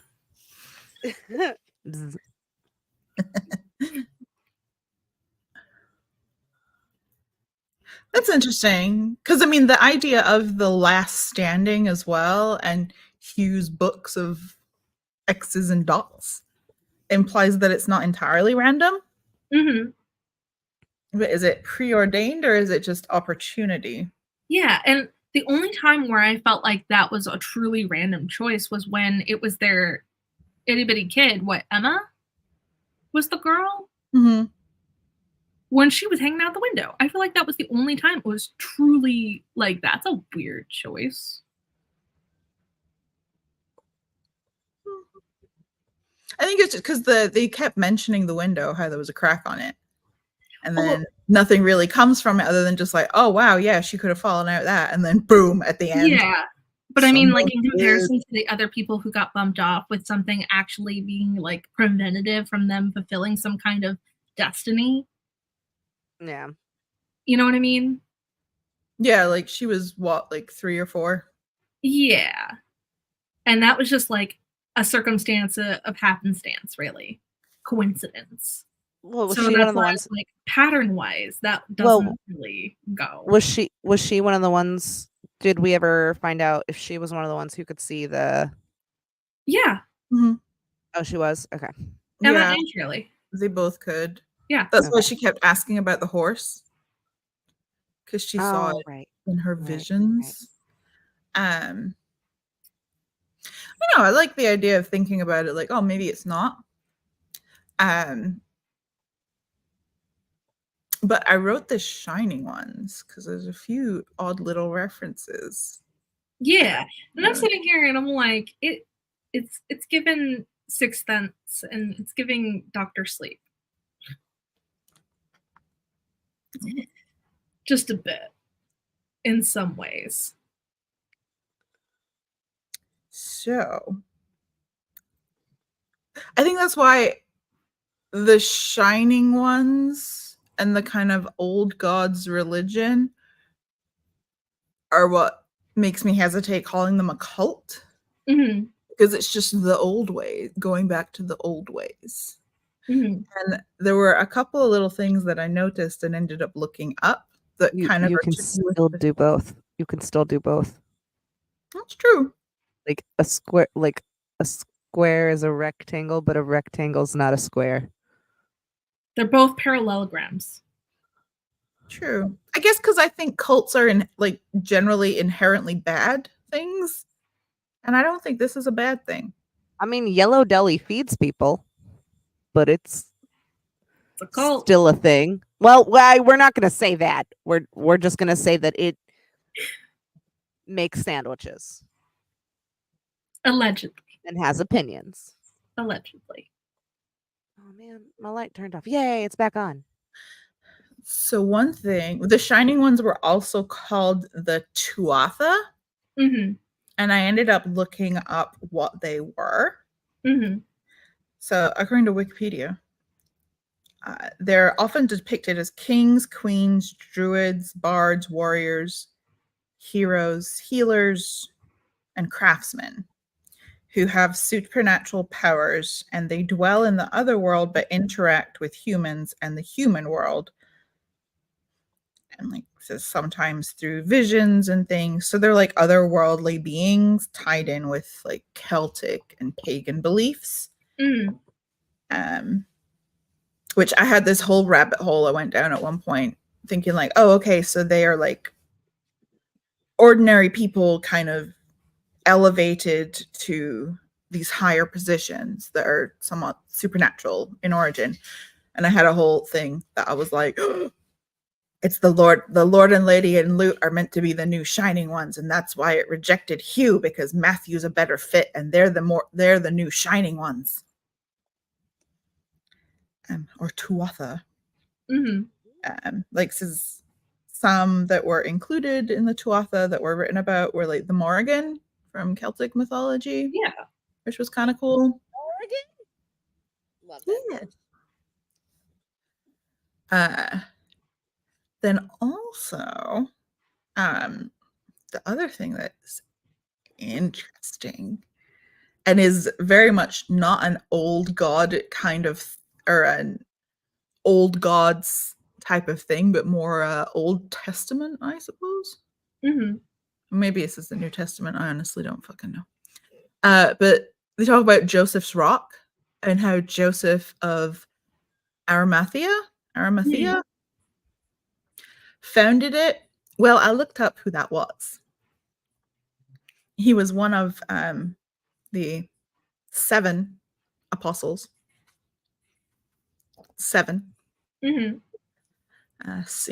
7 years, 7 sacrifices. And he was tasked with the burial of Jesus's body. I saw that bug. That was a big bug. Did it go down your cleavage? And I really love that it capitalized on the 7s, because 7 is such a spiritually significant and culturally significant number. Nobly Nation had her baby in a Walmart, and her favorite number was 7s.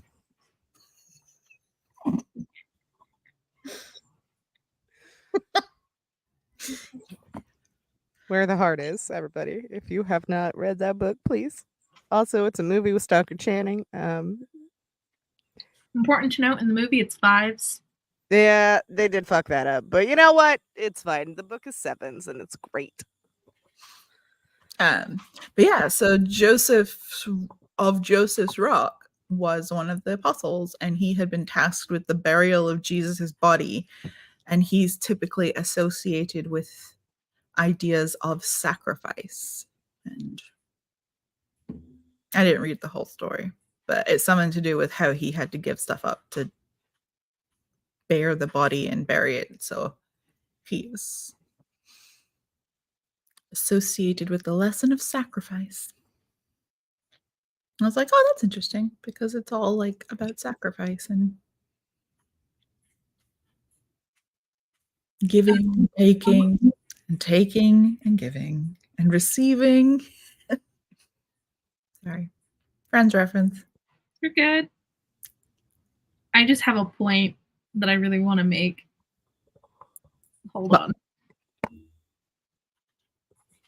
I'm moving inside. Hold on. Y'all can keep talking, but I'm tired of. I don't want to be affronted by another bug. So that's fair. Hold on.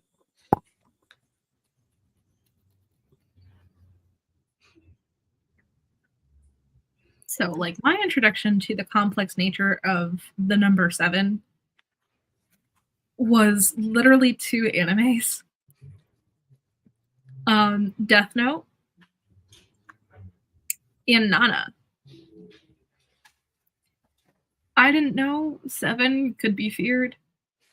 until watching those. And I recently rewatched Nana about 2 years now, I think. Which is pretty recent, considering it's really hard to access and find, and I found it on YouTube, and I just rewatched it. But depending on the culture, 7 appears to be a universally lucky or holy number. There are many terms that include the number 7, 7 wonders of the world, 7 deadly sins, 7 virtues, the 7 seas, 7 days of the week, 7 colors of the spectrum, the 7 dwarves, and so on. 7 Samurai is a classic Japanese movie directed by Akira Kurosawa, which was made in Brothers and 7 Sisters, isn't that? What? 7 Brothers and 7 Sisters, isn't that something? Yeah, that I know what you're talking about. 7 brides for 7 sisters. 7 brides for 7 brothers. There you go. Something about that. 7. Yeah. Gwyneth Paltrow's head. But it was remade into the Magnificent Seven, and Buddhists believe in 7 reincarnations. The Japanese celebrate the 7th day after our baby's birth and mourn the 7th day and 7th week following a death. So it's like very complex. And it's just depending on what's going on situationally with a person really buys into the whole, like, it's a good number or it's a bad number. And I was constantly thinking about it the entire time I was listening to the audiobook, because all I wanted to do was immediately turn it off and go watch Nana, because Nana is very complex with it, because Nana essentially translates to 7-7, or like 7, but with 2 syllables, if I remember correctly. I could be misremembering, I'm gonna be honest, because it's been about 2 years since I have seen Nana. And Nana's also like a kind of depressing anime, unless you're in the mood for like very heartfelt, gut-wrenching, existential type stuff. Maybe don't watch Nana. I'm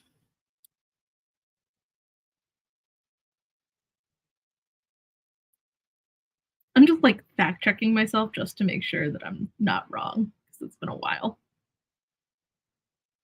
I found the quote as part I was looking for. About my wild hair theory about Nina and Matthew being the new Shining ones. It was on page 214, and they're described as burning white while they're making out in the middle of the road. Yes. Rolling around in the dirt.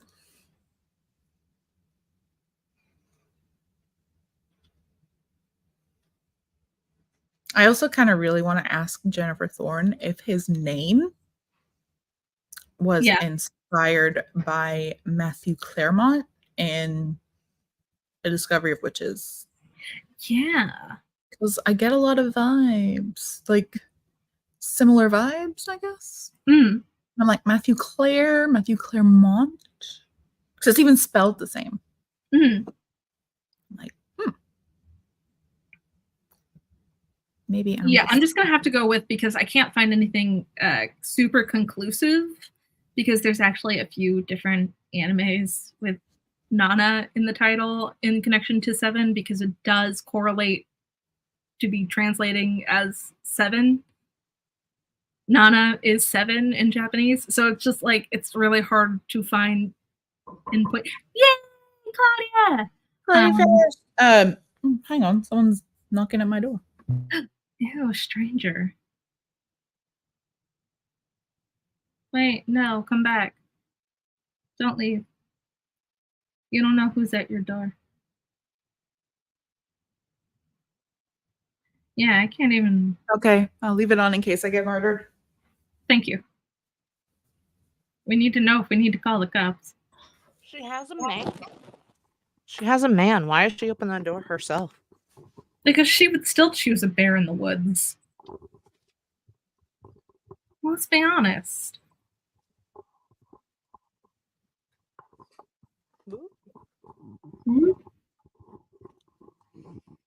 This late, it's got to be food. Probably.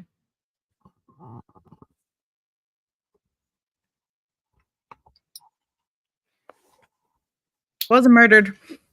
Yay! What was it? It's food? I didn't order food, and Jeff's not here. He left.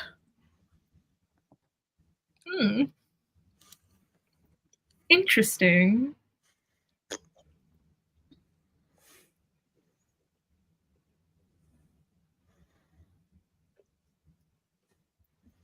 I'm finishing a cookie. Yeah, the Japanese word for the number 7 is nana. It is represented by the kanji character, insert kanji character here, and pronounced as, I don't know how to pronounce it because I'm not Japanese. So we're just going to go with nana. So question, was this the last slide? No. Okay, what's the next slide? Was there a death that you felt was undeserved? The daughters. I feel like Avery's death was undeserved. That was just really rude and random. That one hit hard. Huh? That one hit hard. Like, no, Avery. The literal insult to injury. Right? Also, kind of John Ashburn, like, he didn't really do anything, and he seemed nice, and he just pottering away. I feel like the ones that I'm really mostly like, yeah, that was undeserved and uncalled for. Why did that even happen? We're the tourists. Red shirt. We needed some red shirts. I know, but like, they didn't even live there. Yeah. I think that like everyone's kind of like, oh no, like they weren't evacuated. They weren't like taken somewhere else. It's like, no, because they snuck here. Yeah. And they weren't like, worthy. They weren't worthy enough. And it wasn't even like, you know, they couldn't have potentially been still picked off, because I mean, one of them was like a deserter. Like, if we're thinking about, were any of these accidental, or were any of these like, you know, with purpose by the island for any reason, you know, there's something in that person's path that would but like the other guy who also died, who wasn't Marit, like, we didn't know much about him, you know? The two she came with? Yeah. One was her brother, and the other, I don't know. Mills and Christian. Yeah. But one was a deserter from their army. Yeah. Like, you know, that was the only one I could see, like, the island justifying taking. You know what I mean? Yeah. But I feel like those were the most undeserved because they didn't live there. You know, they weren't part of that community. What was the point? It was kind of like senseless, even though they could. And they didn't even know about it. Yeah.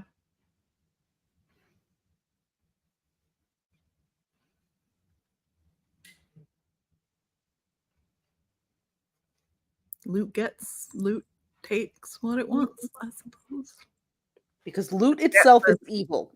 That's what you get for camping without a permit. Camping without a permit? We have to have permits to go camping?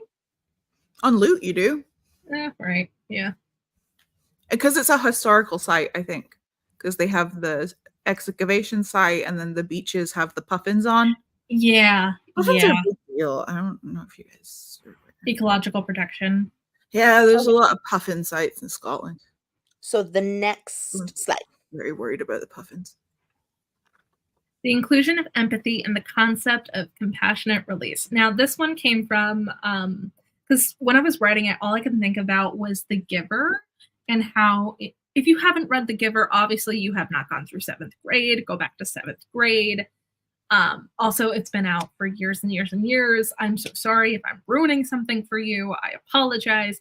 But in The Giver, once you reach a certain age and elderly status, you like go essentially get human euthanized.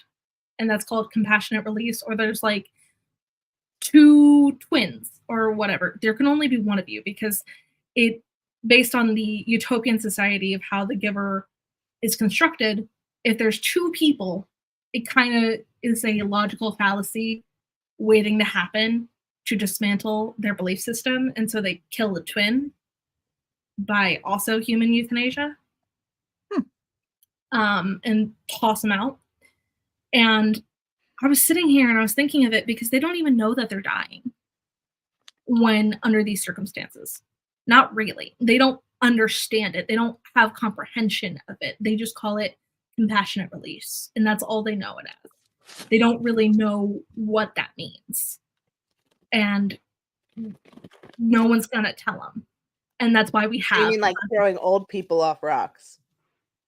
That's why we have the concept of the giver, because they're the person who's like Atlas with the world on their shoulders and knows all the dark truths. Okay, they inherit the dark truths over like generations. So no one really understands these things. Right. They just keep doing it. So you would confirm that the knowledge of the dark truths could drive somebody mad. Yes. And so I kept thinking of that concept and just like over and over and over again, and how we went from the entirety of like what the death system has been like of the 7 years on the day to how it changes with Charlie and Emma and Nina in charge, where it was like, hey, if you are looking for a more on your own terms kind of death and are willing to participate in this system on your own with your own consent, and going out in the way that you would prefer to go out for any reason, and making it as like a thank you, and appreciating it and giving them the flower crowns and having the ritual come back, because they used to do that in a way, and it was discussed in the book. I just can't remember specifically, and I don't have it downloaded anymore, and it's returned. Otherwise I would bring it was because they used to 7 people would either volunteer or be chosen, and they were kind of celebrated in this big thing. And then when the Romans came, they decided it was barbaric and tried to put a stop to it. Yeah. But like through an accident, a fight broke out and 7 people died. And from then on, people had no say in it. The island took what it wanted. It just took 7. And it was more back to the honoring of it. And they only took the people who genuinely like were rightfully deserving of it based on, their health conditions or whatever reason that they wanted to fill out that application for. Yeah. I liked their solution. I do too, because like opposite of Midsummer was so, yes, feminine rage, but it was like full throttle, like intense, visceral, people burning in bear suits. Like, it gets me sick to think about it. Apparently my stomach just like did a backflip. I was like, oh no. And then having this opposite reaction and change. I think that's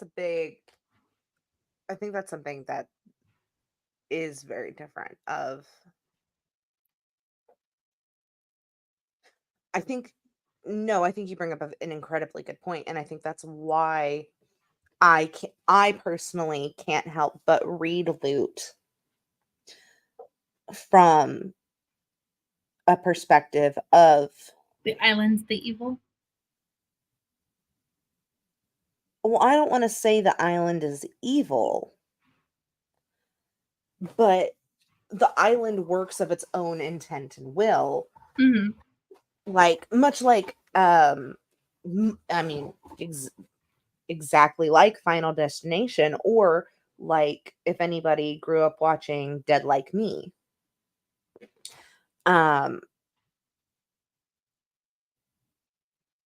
It has its own will.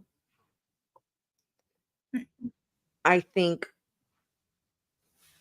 human nature and people just like in Final Destination, I think you can play whatever games you want to play. I think you can do whatever you want to do. I think Devon Sawa can try and run out the clock and ask Tony Todd all the questions he wants. But at the end of the day,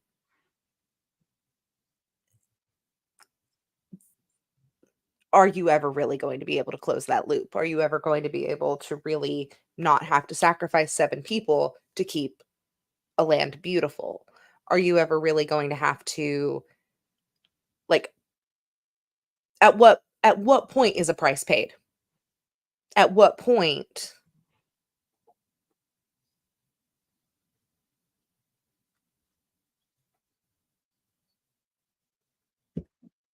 I think that's the big thing, right? Like, at what point is it a debt you like at what point are you paying a debt that is not yours? But it consistently renews. It's not necessarily a debt. It's a TIF. It is right. A payment for services rendered and to continue those services. If they don't want the services only happen, everyone could leave Lute for the day. Right. Which is why I see the island as its own entity. Mm-hmm. Because the only way services are rendered is if a transaction is being made, and the only way a transaction is made is if it is. I mean, it's like communication, right? There has to be 2 sides. I just thought of another movie we could have watched. What movie? Cabin in the Woods. I know. I thought of that a while back too. I thought of that too. But I feel like Cabin in the Woods. We need to save for like maybe like our 1 year anniversary, because it's the end of Cabin in the Woods. Oh, think about, but Cabin in the Woods is such a good like. Join us in August for our 1 year anniversary, where we'll be celebratorily watching Cabin in the Woods, which is the horror film of all horror films. Oh God! I love how many people do we have to sacrifice to get a like mini series of all the other scenarios? Right. Like, God, it's so good. Please. Why are we remaking things 5 times when you could literally just take your ideas from that board? And also, if you ever want to hear my thoughts, like if you ever want to know why I have the opinions I have on people aren't born this way, they're made this way, a lot of them come from how I feel about that movie. Like, I don't think Hugh is a bad dude. I think Hugh was made to be a bad dude. I think he was turned into a bad dude. It was the forced pheromones. But no, seriously, like I think the island turned him in. Like it sounds nuts. But I think the island made him do it. Like I really think that the island made him somebody he originally didn't want to be. My headphone died. Hold on. I don't know. Like I like viewing Lute, the island, as its own entity, but I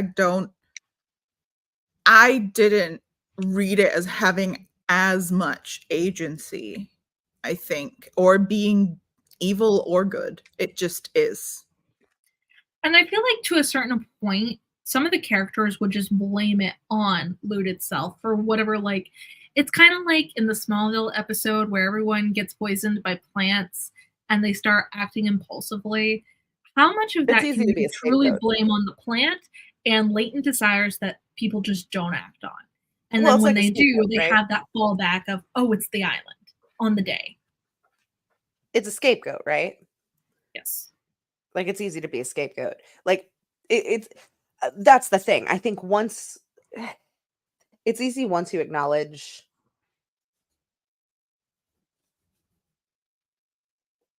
it's a double-edged sword, right? Because once you acknowledge, like, once you give credit to an entity that can't advocate or show itself, how do you make other people how do you make other people accept ownership for their actions, right? Because you can't just consistently you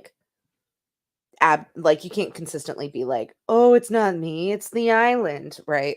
the island's making me loony, right?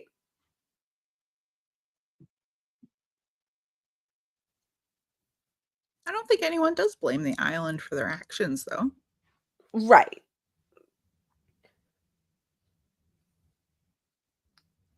That's not what I'm saying.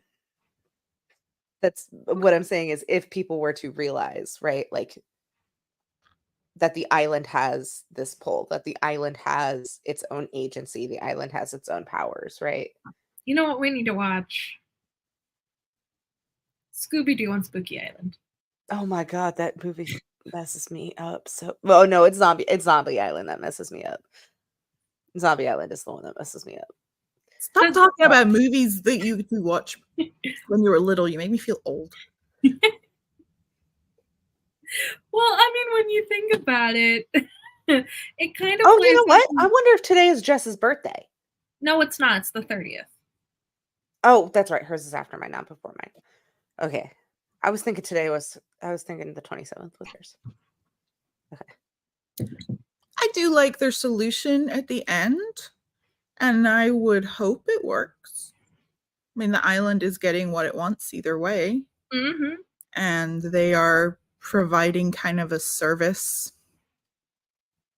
Like, I mean, it's just like Switzerland and Sweden. They have euthanasia there, and people will go like to live and establish residency there to be able to do it. It's what Terry Pratchett did. He was just, in too much pain. I think he had cancer and maybe something else, but he ended up just, that's what he did. So I think it's a very nice and elegant solution. In theory, it should work, but yeah, I guess we don't know. Will the island accept it because they aren't, or will it just be happy that it's getting its sacrifices again instead of having to take them? Mm-hmm. Maybe that's what it's been. It's been the island throwing a tantrum all these years because it used to get offered up 7 sacrifices, and then all of a sudden it wanted to be worshipped, not feared. Yeah, so it was like, fine, I'm just gonna take 7 of you. You know what? That is the biggest thing that I've gotten from the book, though, and Kenzie hit the nail on the head. I've been trying to figure out how to put that into words, and that's it. I think that's it. Yeah, it used to be worshipped, and now it's feared, and it's angry. It is so angry about it. You're welcome, Moana. And that's why people die in such violent ways. I've been thinking Heart of Tafiti all day about this. I'm like, this is it's not like 7 people die in their sleep. Like, they die in pretty horrific accidents generally. Yeah. The island's throwing a tantrum. And if it's not horrific, it's free. You will bear witness. Yeah. Like, it's never something mundane or normal. It's either like, oh my God, how do I scrub that from my eyeballs and my mind's eye? Or, oh my God, Avery just twisted her ankle, breaking a pitcher, and is now dead. Like, and fell in the exact right way to impale it into her head through her neck. What the hell? Yeah, like it makes me think so much of Dead Like Me. Oh yeah. I think I need to rewatch Dead Like Me, because some of what you're saying is like, yes, but I'm also like, there are creatures that cause people to die. Yes. 100% random, but like, yeah. No, they make sure they orchestrate it and make sure it doesn't have. Oh my God, the toilet seat will live on in my head forever. Mm-hmm. Forever. What a way to go. What a way to go. Alan actually really liked Dead Like Me, and it made me really happy. But that's my thing, right? Like, we can't see Also, the only people who could see the little things were the Grim Reapers. Yeah. Quote unquote Grim Reapers. The people who have crossed over. So, I mean, the island of Lute, like the things that could be orchestrating the deaths are the shining ones, essentially. Mm-hmm. We don't know because we're not dead. We don't know because we can't see them. They get brought up, but they don't like get truly explained or discussed.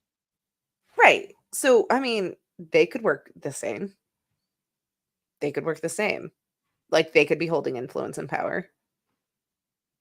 We don't know. It could be left up to interpretation. Am I good to move on to the next slide? Yes. Because it is 9:32. We are now at 2 hours. Has the discussion changed anything for you? Yeah, I don't know fuck about shit. Anybody want to talk about Diablo? Girl, apparently this book, Folklora, I just whoop.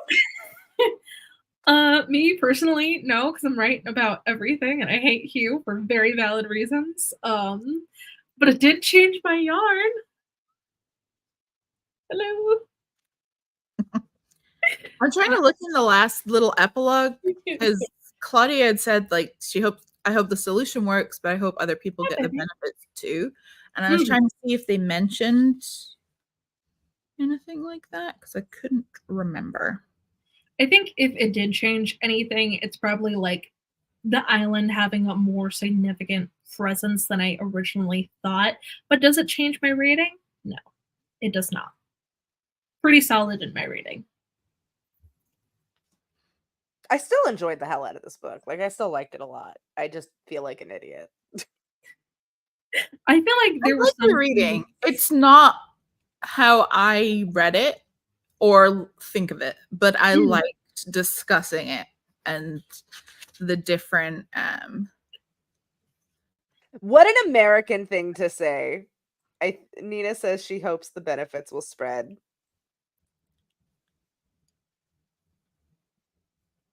That is a very American thought. Like, that is so like America. Can you guys hear my cat want my attention? Yes. That is very American. I hope this will spread. Okay.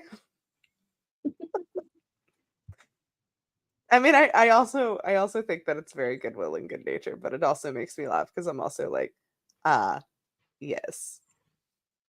Just like American influence. Love this journey for sure. Like, we've learned so much. And I'm gonna go on to the next slide. The likes.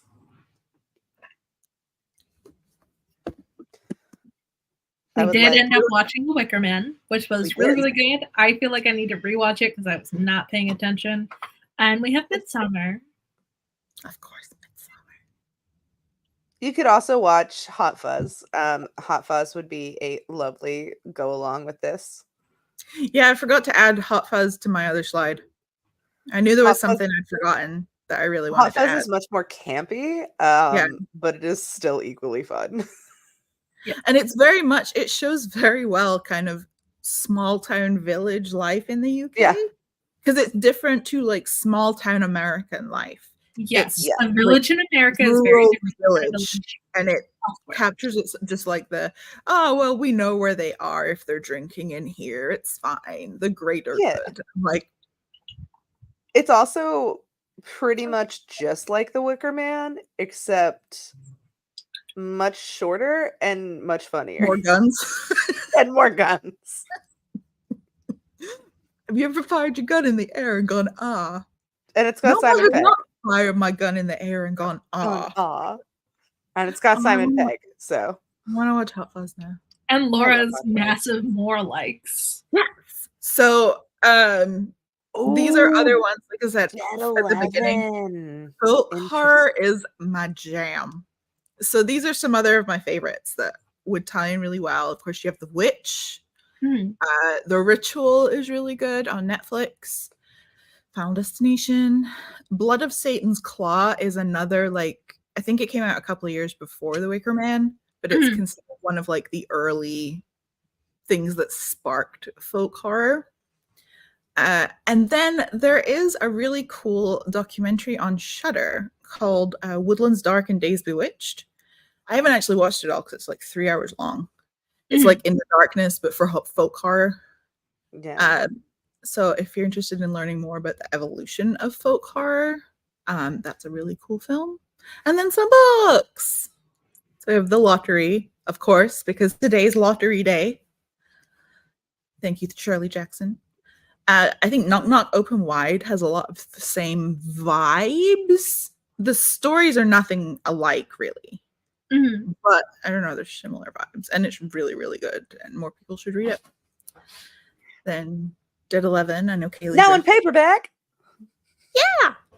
And Diavola is another by Jennifer Thorne. And I threw in What Kind of Mother because I said, like, there's a British folk horror, but then there's American folk horror. And I was like, ooh, and an offshoot of that's like Appalachian kind of. And Southern Gothic-y is like the American version, I suppose, of like traditional British folk horror. So I threw in What Kind of Mother. It is so weird for me to think of. Maybe we should have done a slide on a definition of what folk horror is. It is so hard for me to think of what kind of mother. I didn't touch anything, did you? No. It's so hard for me to think of like what kind of mother as weird. I mean, it is.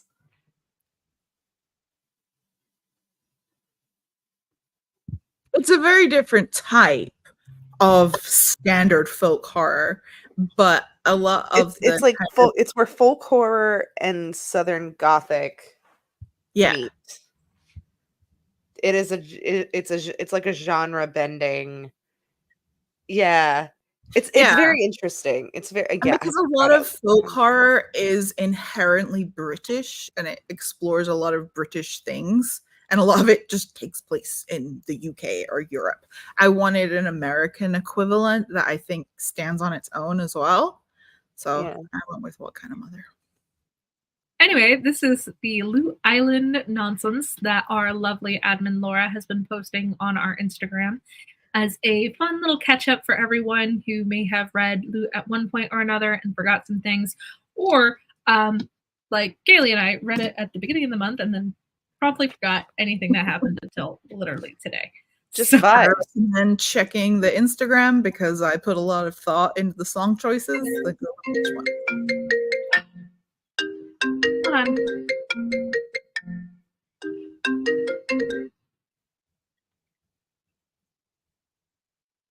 Hello? Your mom's a hoe! Pass the weed! Don't let the cops in or the cat's out. I'm naked here. Done with our shit. I love that for her. She hates this. It's excellent. She didn't change the title slide, so this is our ratings for Lute. Not Your Shadow Half Remains. These are our ratings for Lute. I was a 3.75. Laura was a 5. Kenzie was a 4.5. Bringing the Crypt to an average of 4.5. Does anyone in the chat want to say what their rating was? I'm curious. This was a 5 the first time I read it, and it was a 5 the second time I read it. And look at my hair kind of camouflages in it. I love it. Ophelia was a 4. I love Claudia.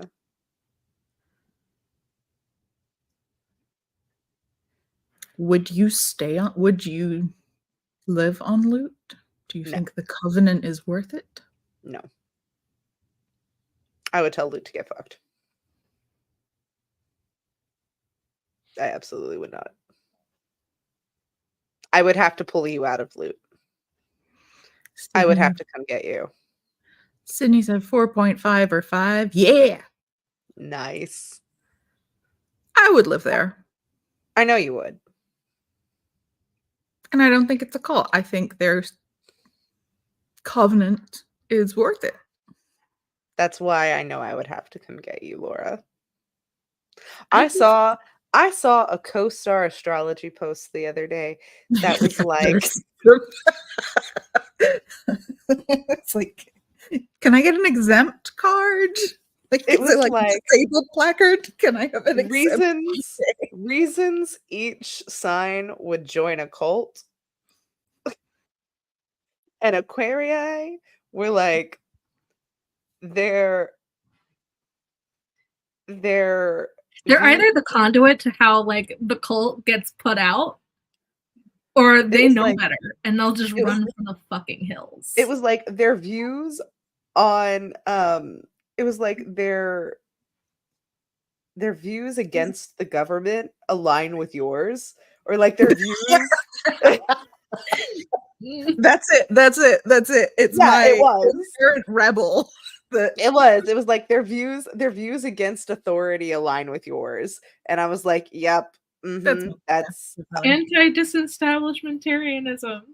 I was like, and that's exactly how I'm gonna have to go in and pull my sister and my best friend out of a cult. So I'm like, I'm a firm believer. People are involved. What are you talking about? I hate people. Given the right circumstances, the right person, the right pull, I think everyone is susceptible to the right kind of thing. I don't know. Kaylee, I have bought a Belisara or whatever it's. That's the horse people, not Belisara. Bellaterra. Thank you. Makeup and like cried to you in your former job, and then you were like, just back and return it. Have them refund it. It's fine. Like, get your money back. Like, you do not have to keep this, and they like forced you to buy this. No, go back, request refund, give them back the stuff. I even think I walked you back. No, you didn't walk me back. You didn't walk me back. But you were like, there were a couple people I would walk back. I walked them back, and I was like, no, refund this. What are you doing? But like the immediate, I don't want this.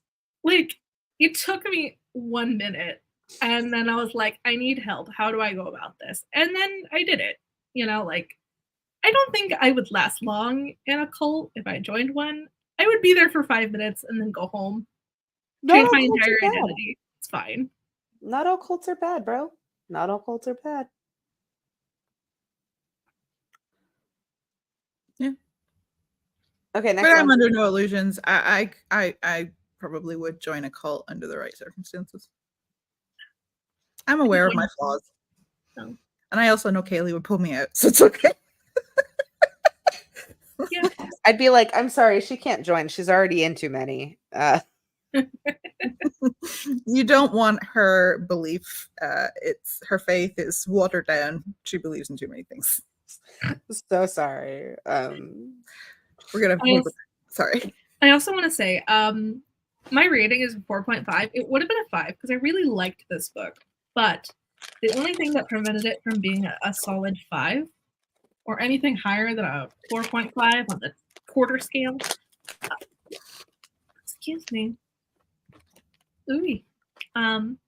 Is purely because of the long chapters in the very beginning. I'm like, I don't know any of these people because I haven't had a good stopping point to process anything. Guys, it's a chameleon. Hey.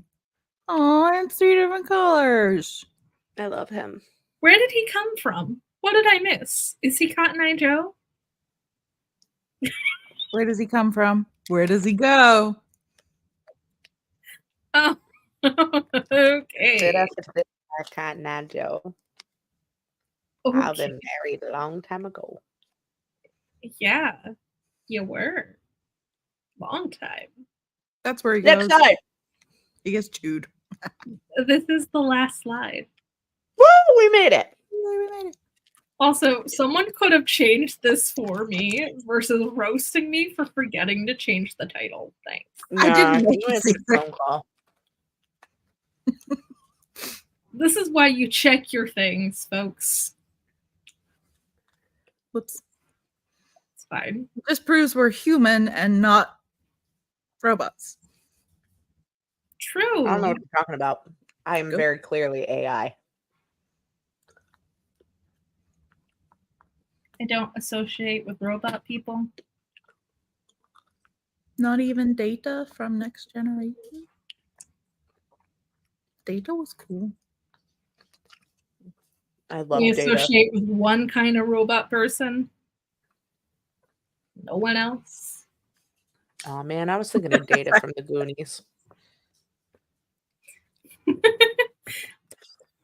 Okay. Anyway, do we have any final regards? I'm gonna eat this frog. A frog. Got soft look butt. forward to the book vote being posted sometime around the 1st, if not on the 1st of July. Briefly forgot what month we were in. I am so sorry. Time is an illusion and space is a concept I know not of. Also, remember, if you have a suggestion for the theme for August, please let us know. You can either message us or let us know in the Discord. You can shout it in the specified suggesting. Yes. Or if you have a book recommendation, if you have a book recommendation, or if you have a book that has not, like if we voted on it previously, but it has not won yet, please let us know.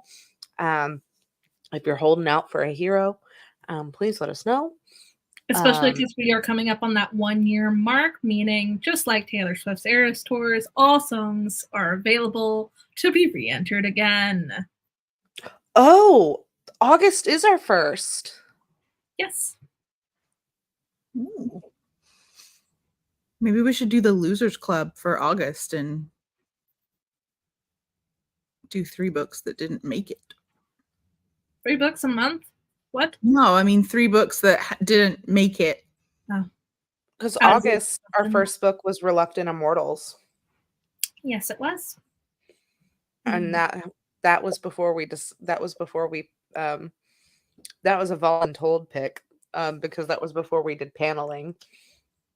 That was when we were choosing them. Oh yeah. Yeah. That was when we were choosing them. That was when we were still figuring stuff out. It was. Also, if you have any feedback for us on anything, please let us know. Yeah, we love to hear it. Every little thing makes us. Oh God, no, Claudia, absolutely not. Oh yeah, I was like, who the fuck is suggesting we read Stephen King? The only thing that there are no rules; everything is made up. But we will suggest King. It's just probably never gonna get picked. I'll be like, yeah, that's going on the list. Tosses out.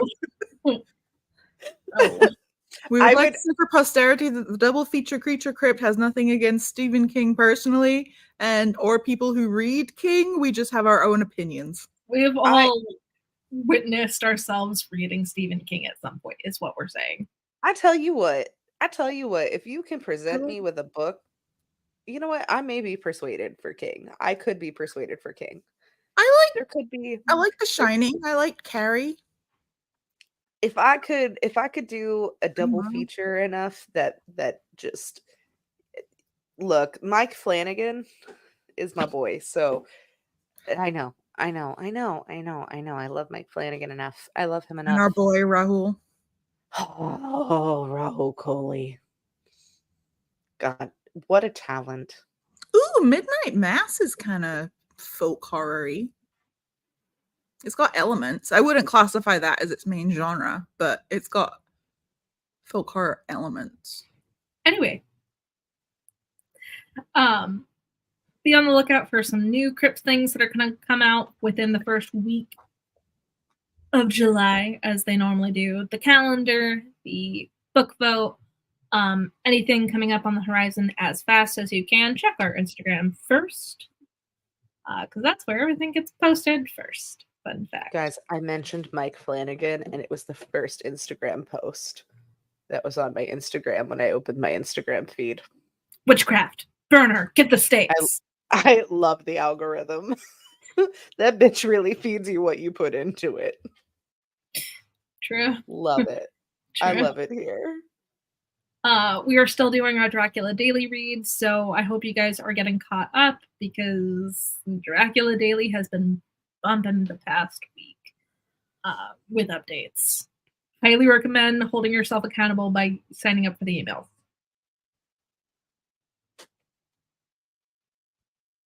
All right. Well, I think that's going to be it.